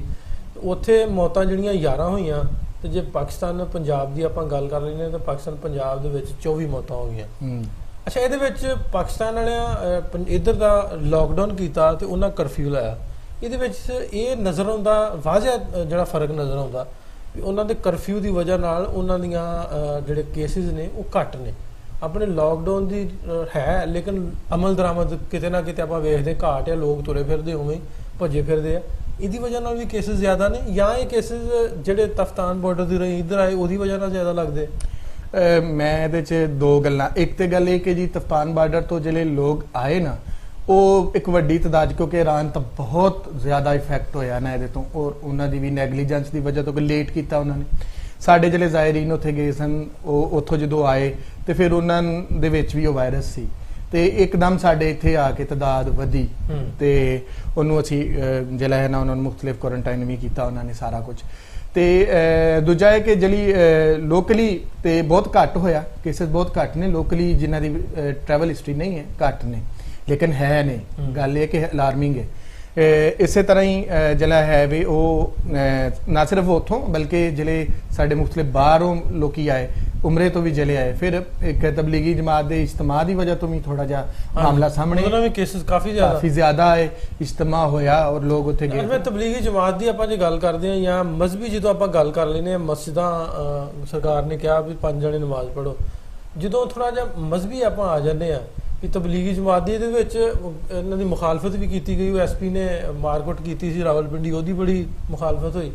ਵੇਖੋ, ਜੇ ਗੱਲ ਉਹੀ ਕਰਦੇ ਆ ਵੀ ਜਿਹੜਾ ਸਾਡਾ ਮੇਨ ਜਗ੍ਹਾ ਖਾਨਾ ਕਾਬਾ ਸ਼ਰੀਫ ਆ, ਜੋ ਇਸ ਵਜ੍ਹਾ ਨਾਲ ਉਹਨਾਂ ਉਹ ਬੰਦ ਕਰ ਦਿੱਤਾ ਵਾ, ਤੇ ਸਾਨੂੰ ਤਬਲੀਗੀ ਇਜਤਮਾ ਜਾਂ ਮਸਜਿਦਾਂ ਦੇ ਇਕੱਠ ਕਰਨ ਤੇ ਕੁਛ ਮੇਰਾ ਖਿਆਲ ਨਹੀਂ ਸਾਨੂੰ ਕੋਈ ਦੋ ਰਾਏ ਹੋਣੀ ਚਾਹੀਦੀ ਹੈ। ਨਹੀਂ, ਇਹ ਨਾ ਬੜੀ ਇੱਕ ਬੁਨਿਆਦੀ ਗੱਲ ਹੈ ਕਿ ਅਸੀਂ ਬੰਦ ਕਰਨ ਦਾ ਕਨਸੈਪਟ ਹੈ ਨਾ, ਕਿ ਬੰਦ ਕਰ ਦਿੱਤਾ, ਬੰਦ ਨਹੀਂ ਕੀਤਾ। ਹਾਂ, ਬੰਦ ਨਹੀਂ ਕੀਤਾ। ਕੋਈ ਮਸਲੇ ਹੁੰਦੇ ਨੇ, ਮਸਲਨ ਤੁਸੀਂ ਖਾਨਾ ਕਾਬਾ ਦੀ ਤਾਰੀਖ ਜਾਓ ਤੇ ਕਈ ਵਾਰ ਬੰਦ ਹੋਇਆ। ਹਾਂਜੀ, ਬਹੁਤ ਵਾਰੀ ਹੋਇਆ, ਲੜਾਈ ਪੈ ਜਾਂਦੀ ਸੀ, ਕੋਈ ਮਸਲੇ ਮਸਾਇਲ, ਕੋਈ ਇਹੋ ਜਿਹੀਆਂ ਸਾਜ਼ਿਸ਼ਾਂ ਜਿਹੜੇ ਕਰਦੇ ਸਨ ਲੋਕ, ਉਹਦੀ ਵਜ੍ਹਾ ਤੋਂ ਬੰਦ ਰਿਹਾ। ਲੇਕਿਨ ਉਹ ਬੰਦ ਤੇ ਨਹੀਂ ਰਿਹਾ, ਉਹ ਤੇ ਰੱਬ ਦਾ ਕਾਰਜ ਚੱਲਦਾ ਪਿਆ। ਇਸੇ ਤਰ੍ਹਾਂ ਹੀ ਮਸੀਤਾਂ ਦੇ ਵਿੱਚ ਵੀ, ਤੇ ਇਸੇ ਤਰ੍ਹਾਂ ਹੀ ਬਾਕੀ। ਗੱਲ ਸਮਝਣ ਦੀ ਹੈ, ਗੱਲ ਇਹ ਨਹੀਂ ਹੈ ਕਿ ਬੰਦ ਹੈ, ਗੱਲ ਇਹ ਹੈ ਕਿ ਅਸੀਂ ਆਪਣੇ ਭੈਣਾਂ ਭਰਾਵਾਂ ਨੂੰ, ਜੀਆਂ ਨੂੰ ਬਚਾਉਣਾ ਕਿਸ ਤਰ੍ਹਾਂ ਹੈ। ਰੱਬ ਨੂੰ ਜਦੋਂ ਵੀ ਵਬਾਵਾਂ ਫੁੱਟੀਆਂ, ਤੁਸੀਂ ਆਹ ਹਦੀਸ ਖੋਲ ਕੇ ਵੇਖ ਲਓ, ਬੜੀਆਂ ਖੁੱਲੀਆਂ ਗੱਲਾਂ ਕੀਤੀਆਂ ਗਈਆਂ ਕਿ ਵੀ ਤੁਸੀਂ ਉੱਥੋਂ ਨਾ ਨਿਕਲੋ ਜਿੱਥੇ ਵਬਾ ਆ ਗਈ, ਜਾਂ ਤੁਸੀਂ ਉੱਥੇ ਨਾ ਜਾਓ ਜਿੱਥੇ ਵਬਾ ਹੈ, ਬਚਾ ਕੇ ਜਾਓ। ਠੀਕ ਹੈ।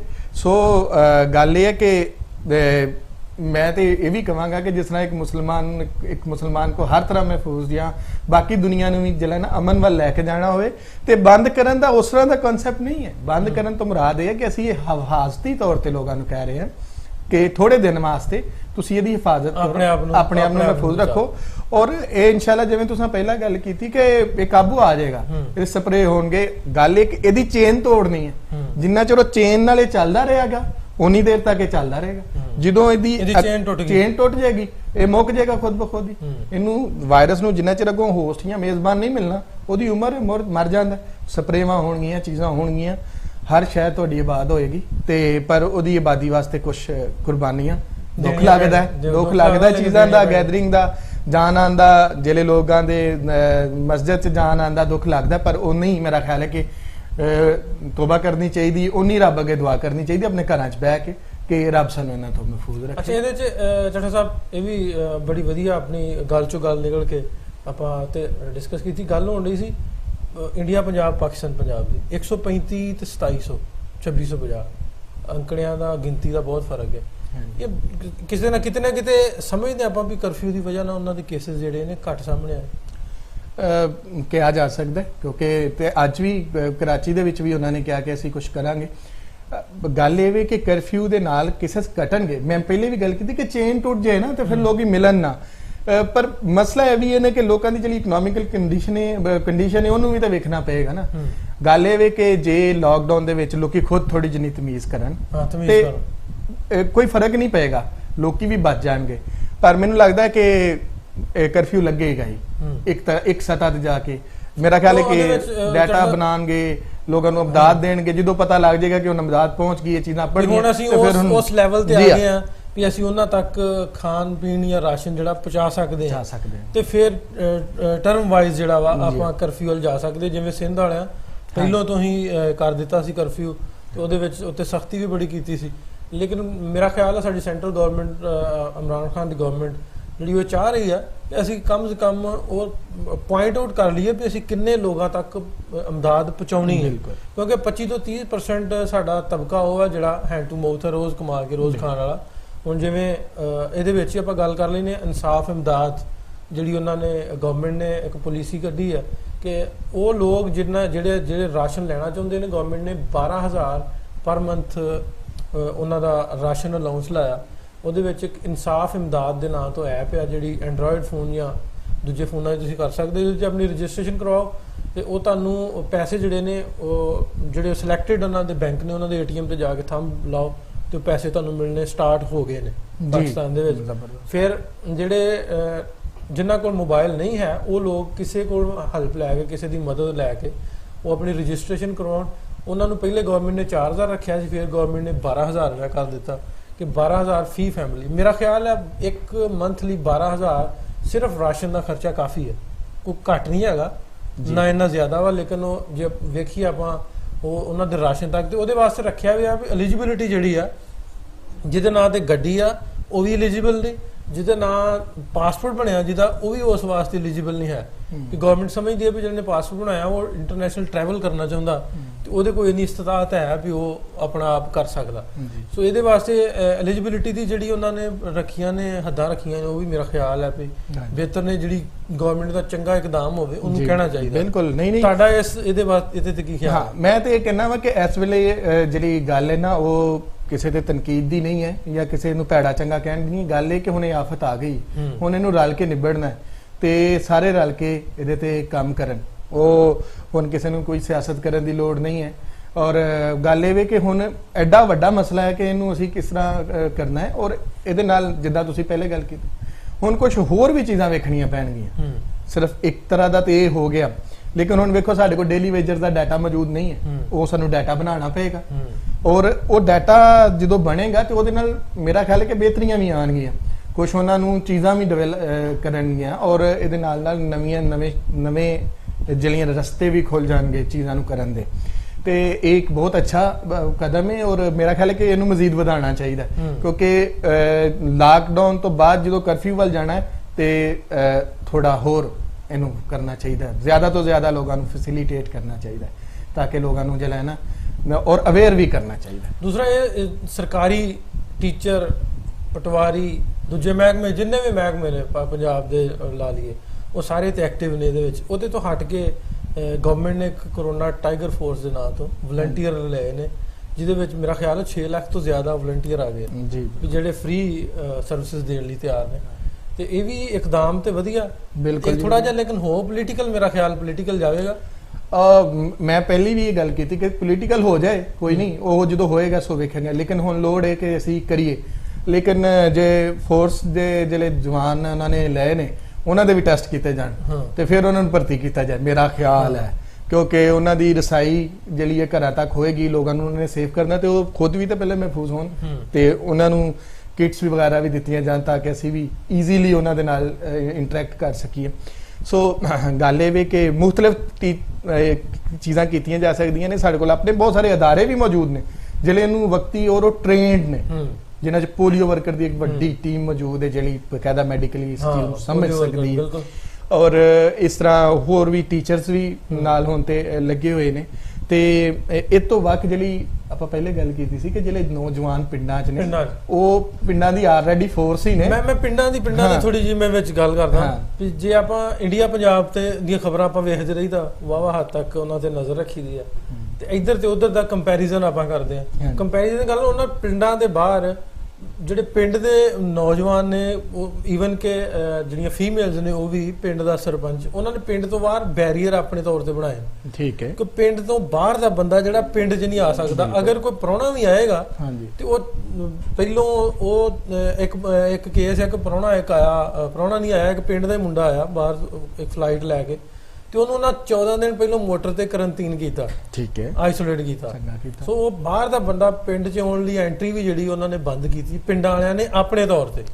ਬਿਲਕੁਲ ਜੀ, ਇਸ ਤਰ੍ਹਾਂ ਦੀ ਵੀ ਜਿਹੜੇ ਪਾਕਿਸਤਾਨ ਦੇ ਵਿੱਚ ਵੀ ਇਸ ਤਰ੍ਹਾਂ ਹੋਣਾ ਚਾਹੀਦਾ ਵੀ ਪਿੰਡਾਂ ਦੀ ਜਿਹੜੀ ਟਾਈਗਰ ਫੋਰਸ ਹੈ ਉਹਨੂੰ ਵੀ ਐਕਟਿਵ ਹੋਣਾ। ਬਿਲਕੁਲ, ਔਰ ਪਿੰਡਾਂ ਦੇ ਵਿੱਚ ਤੇ ਚੌਰ ਸਾਹਿਬ ਕੋਈ ਉਸ ਤਰ੍ਹਾਂ ਦਾ ਮਸਲਾ ਵੀ ਨਹੀਂ ਨਾ ਹੈ। ਪਿੰਡਾਂ ਦੇ ਵਿੱਚ ਵੇਖੋ ਐਂਡਰਾਇਡ ਫੋਨ ਸਾਡੇ ਜਿੰਨੇ ਮਾੜੇ ਘਰ ਨੇ ਤੇ ਪਿੰਡ 'ਚ ਪਤਾ ਹੀ ਹੈ ਕਿਹੜਾ ਮਾੜਾ, ਕਿਹੜਾ ਔਖਾ ਹੈ। ਇੱਕ ਤੇ ਪਿੰਡ ਵਾਲੇ ਆਪ ਵੀ ਬੜੀ ਇਮਦਾਦ ਕਰਦੇ, ਲੇਕਿਨ ਉਹ ਜਦੋਂ ਉਹਨਾਂ ਨੂੰ ਐਂਡਰਾਇਡ ਫੋਨ ਦੇ ਥਰੂ ਰਜਿਸਟਰਡ ਕਰਵਾਉਣ, ਉਹਨਾਂ ਨੂੰ ਜਿਹੜਾ ਉਹਨਾਂ ਦਾ ਹੱਕ ਹੈ ਹਕੂਮਤ ਵੱਲੋਂ ਉਹ ਮਿਲੇ, ਇਹ ਸਭ ਤੋਂ ਵੱਡਾ ਕੰਮ ਇਹ ਹੋਏਗਾ ਕਿ ਉਹਨਾਂ ਲੋਕਾਂ ਦੀ ਰਜਿਸਟ੍ਰੇਸ਼ਨ ਉੱਥੇ ਦੇ ਜਵਾਨ ਸੰਭਾਲਣ। ਪਿੰਡਾਂ 'ਚ ਬੜੀ ਆਬਾਦੀ ਹੈ ਜਿਹੜੀ ਉੱਥੋਂ ਐਂਡਰਾਇਡ ਫੋਨ ਦੇ ਥਰੂ ਉਹਨਾਂ ਦੀ ਉਹ ਕਰ ਦੇਣ, ਇੰਟਰੀਆਂ ਕਰ ਦੇਣ ਕਮ ਸੇ ਕਮ। ਅਬ ਇੱਕ ਪਿੰਡ ਦੀ ਸਾਥ ਜਿਹੜੀ ਉਹ ਕੋਈ ਡੈਸਕ ਐਸਾ ਕੋਈ ਇੱਕ ਦੋ ਨੌਜਵਾਨ ਐਸੇ ਕਰ ਦੇਣ ਜਿਨ੍ਹਾਂ ਦੀ ਰਜਿਸਟ੍ਰੇਸ਼ਨ ਆਪ ਨਹੀਂ ਕਰ ਸਕਦੇ, ਉਹ ਆਪਣੇ ਆਪ ਉਹਨਾਂ ਦੀ ਰਜਿਸਟ੍ਰੇਸ਼ਨ ਕਰ ਦੇਣ। ਔਰ ਦੂਜਾ ਜਿਹੜੀ ਤੁਸੀਂ ਇਹ ਗੱਲ ਕੀਤੀ ਹੈ ਬੜੀ ਜ਼ਬਰਦਸਤ ਇਹ ਹੈ ਵੇ ਕਿ ਪਿੰਡਾਂ ਵਾਲੇ ਆਪ ਠੀਕਰੀ ਪੈਰਾ ਨਹੀਂ ਲਾਉਂਦੇ ਰਹੇ। ਠੀਕਰੀ ਪੈਰਾ ਬੜੀ ਵੱਡੀ ਮਿਸਾਲ। ਹਾਂ, ਇਹ ਕੋਈ ਨਵੀਂ ਗੱਲ ਤਾਂ ਨਹੀਂ ਕਿ ਜਦੋਂ ਲੁੱਟਮਾਰ ਵੱਧ ਗਈ ਤੇ ਪਿੰਡਾਂ ਵਾਲੇ ਉੱਠੇ ਤੇ ਉਹਨਾਂ ਨੇ ਠੀਕਰੀ ਪੈਰੇ ਲਾਏ ਤੇ ਰੋਕ ਲਈ। ਤੇ ਹੁਣ ਨਹੀਂ ਪੈਰਾ ਲੱਗ ਸਕਦਾ ਹੈ। ਹੁਣ ਤੇ ਇਨਵਿਜ਼ੀਬਲ ਹੈ, ਹੁਣ ਤੇ ਉਹ ਦੁਸ਼ਮਣ ਨਜ਼ਰ ਹੀ ਨਹੀਂ ਆਉਂਦਾ। ਉਹਦਾ ਇੱਕੋ ਹੀ ਤਰੀਕਾ ਕਾਰ ਹੈ ਕਿ ਕੋਈ ਵੀ ਜਿਹੜਾ ਨਾ ਉਹਦੇ ਕੋਈ ਵੀ ਜਿਹੜਾ ਨਾ ਉਹਨੂੰ ਤੁਸੀਂ ਅਗਰ ਪਿਆਰ ਕਰਦੇ ਹੋ ਤੇ ਉੱਤੇ ਸ਼ੱਕ ਕਰੋ ਤੇ ਉਹਦਾ ਖਿਆਲ ਕਰੋ ਤੇ ਆਪਣੇ ਆਪ ਤੇ ਵੀ ਕਰੋ ਕਿ ਮੈਨੂੰ ਵੀ ਹੈ।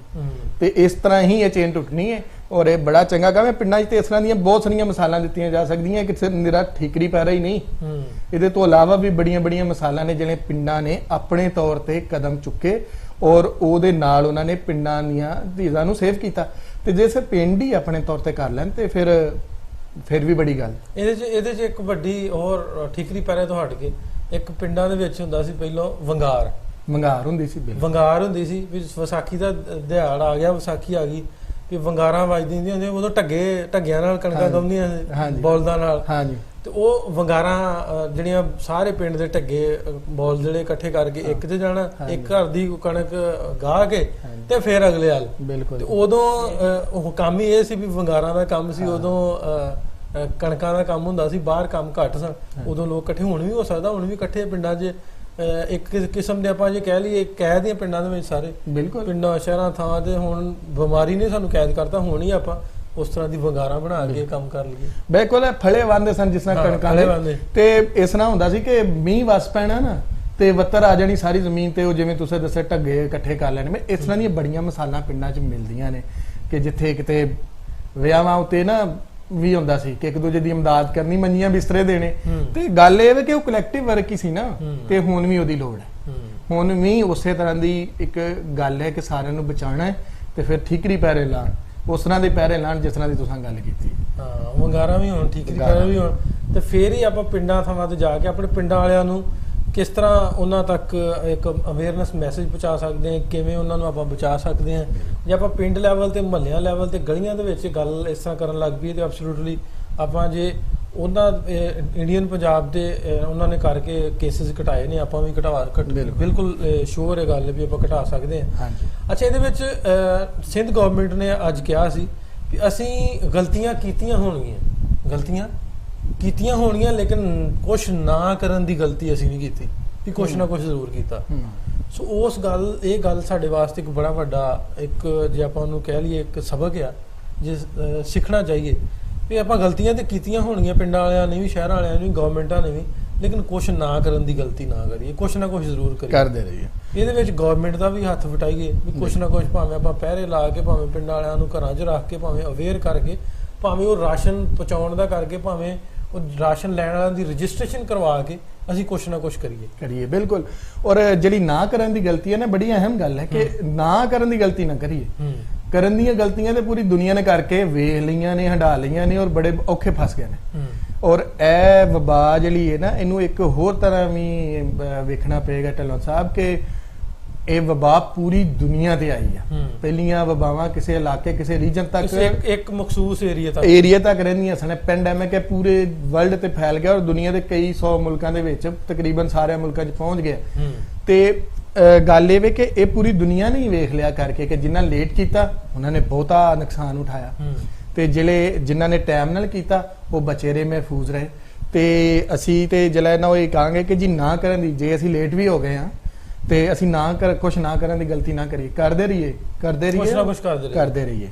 ਅੱਛਾ ਚੱਠਾ ਸਾਹਿਬ, ਹੁਣ ਇੱਕ ਨਜ਼ਰ ਹੋਰ ਆਪਾਂ ਮਾਰਦੇ ਆ ਆਪਣੇ ਗਵਾਂਢੀ ਪੰਜਾਬ ਦੀ, ਕਿਉਂਕਿ ਦੋਵਾਂ ਪੰਜਾਬਾਂ ਦੀ ਆਪਾਂ ਗੱਲ ਕਰਦੇ ਆ, ਸਾਂਝ ਦੀ, ਪਿਆਰ ਦੀ, ਮੁਹੱਬਤ ਦੀ, ਅਮਨ ਦੀ। ਪਟਿਆਲੇ ਦੇ ਵਿੱਚ ਇੱਕ ਵਾਕਿਆ ਆ ਕੱਲ, ਨਿਹੰਗ ਸਿੰਘਾਂ ਨੇ ਇੱਕ ਮੰਡੀ ਬੋਰਡ ਦੇ ਵਿੱਚ ਜਾ ਰਹੇ ਸੀ, ਗੱਡੀ ਉਹਨਾਂ ਕੋ ਵੀਗੋ ਸੀ ਗੱਡੀ ਜਾਂ ਰੀਵੋ ਇਸ ਤਰ੍ਹਾਂ ਦੀ ਕੋਈ ਗੱਡੀ ਸੀ। ਉਹਨਾਂ ਨੇ ਮੰਡੀ ਬੋਰਡ ਵਾਲਿਆਂ ਨੇ ਉਹਨਾਂ ਨੂੰ ਰੋਕਿਆ ਵੀ ਆਪਣਾ ਪਰਮਿਟ ਵਿਖਾਓ ਜਾਂ ਇਸ ਤਰ੍ਹਾਂ ਦੀ ਕੋਈ ਚੀਜ਼, ਤੇ ਉਹਨਾਂ ਕੋਲ ਪਰਮਿਟ ਨਹੀਂ ਸੀ। ਉਹਨਾਂ ਦਾ ਬਹਿਸ ਮੁਬਾਹਿਸਾ ਹੋ ਗਿਆ ਤੇ ਲਾਗੇ ਪੁਲਿਸ ਦਾ ਨਾਕਾ ਲੱਗਾ ਸੀ। ਉਹਨਾਂ ਪੁਲਿਸ ਵਾਲਿਆਂ ਨੂੰ ਦੱਸਿਆ, ਪੁਲਿਸ ਵਾਲਿਆਂ ਉਹਨਾਂ ਦਾ ਰਾਹ ਬੰਦ ਕਰਤਾ। ਹੁਣ ਉਹ 4 ਸਣ ਜਾਂ 6 ਸਣ ਜਾਂ 5 ਸਣ ਉਹ 'ਚ ਨਿਹੰਗ ਸਿੱਖ ਸਰਦਾਰ ਕਾਬਲੇ ਇੱਜ਼ਤ ਨੇ ਸਾਡੇ ਲਈ, ਬੁਰਾ ਮਹਿਸੂਸ ਨਾ ਕਰਿਓ। ਤੇ ਉਹਨਾਂ ਨੇ ਉਹਦੇ ਵਿੱਚ ਜਿਹੜੇ ਬੈਰੀਅਰ ਪੁਲਿਸ ਨੇ ਲਾਏ ਸੀ, ਉਹ ਬੈਰੀਅਰਸ ਦੇ ਵਿੱਚ ਉਹ ਗੱਡੀ ਮਾਰ ਦਿੱਤੀ।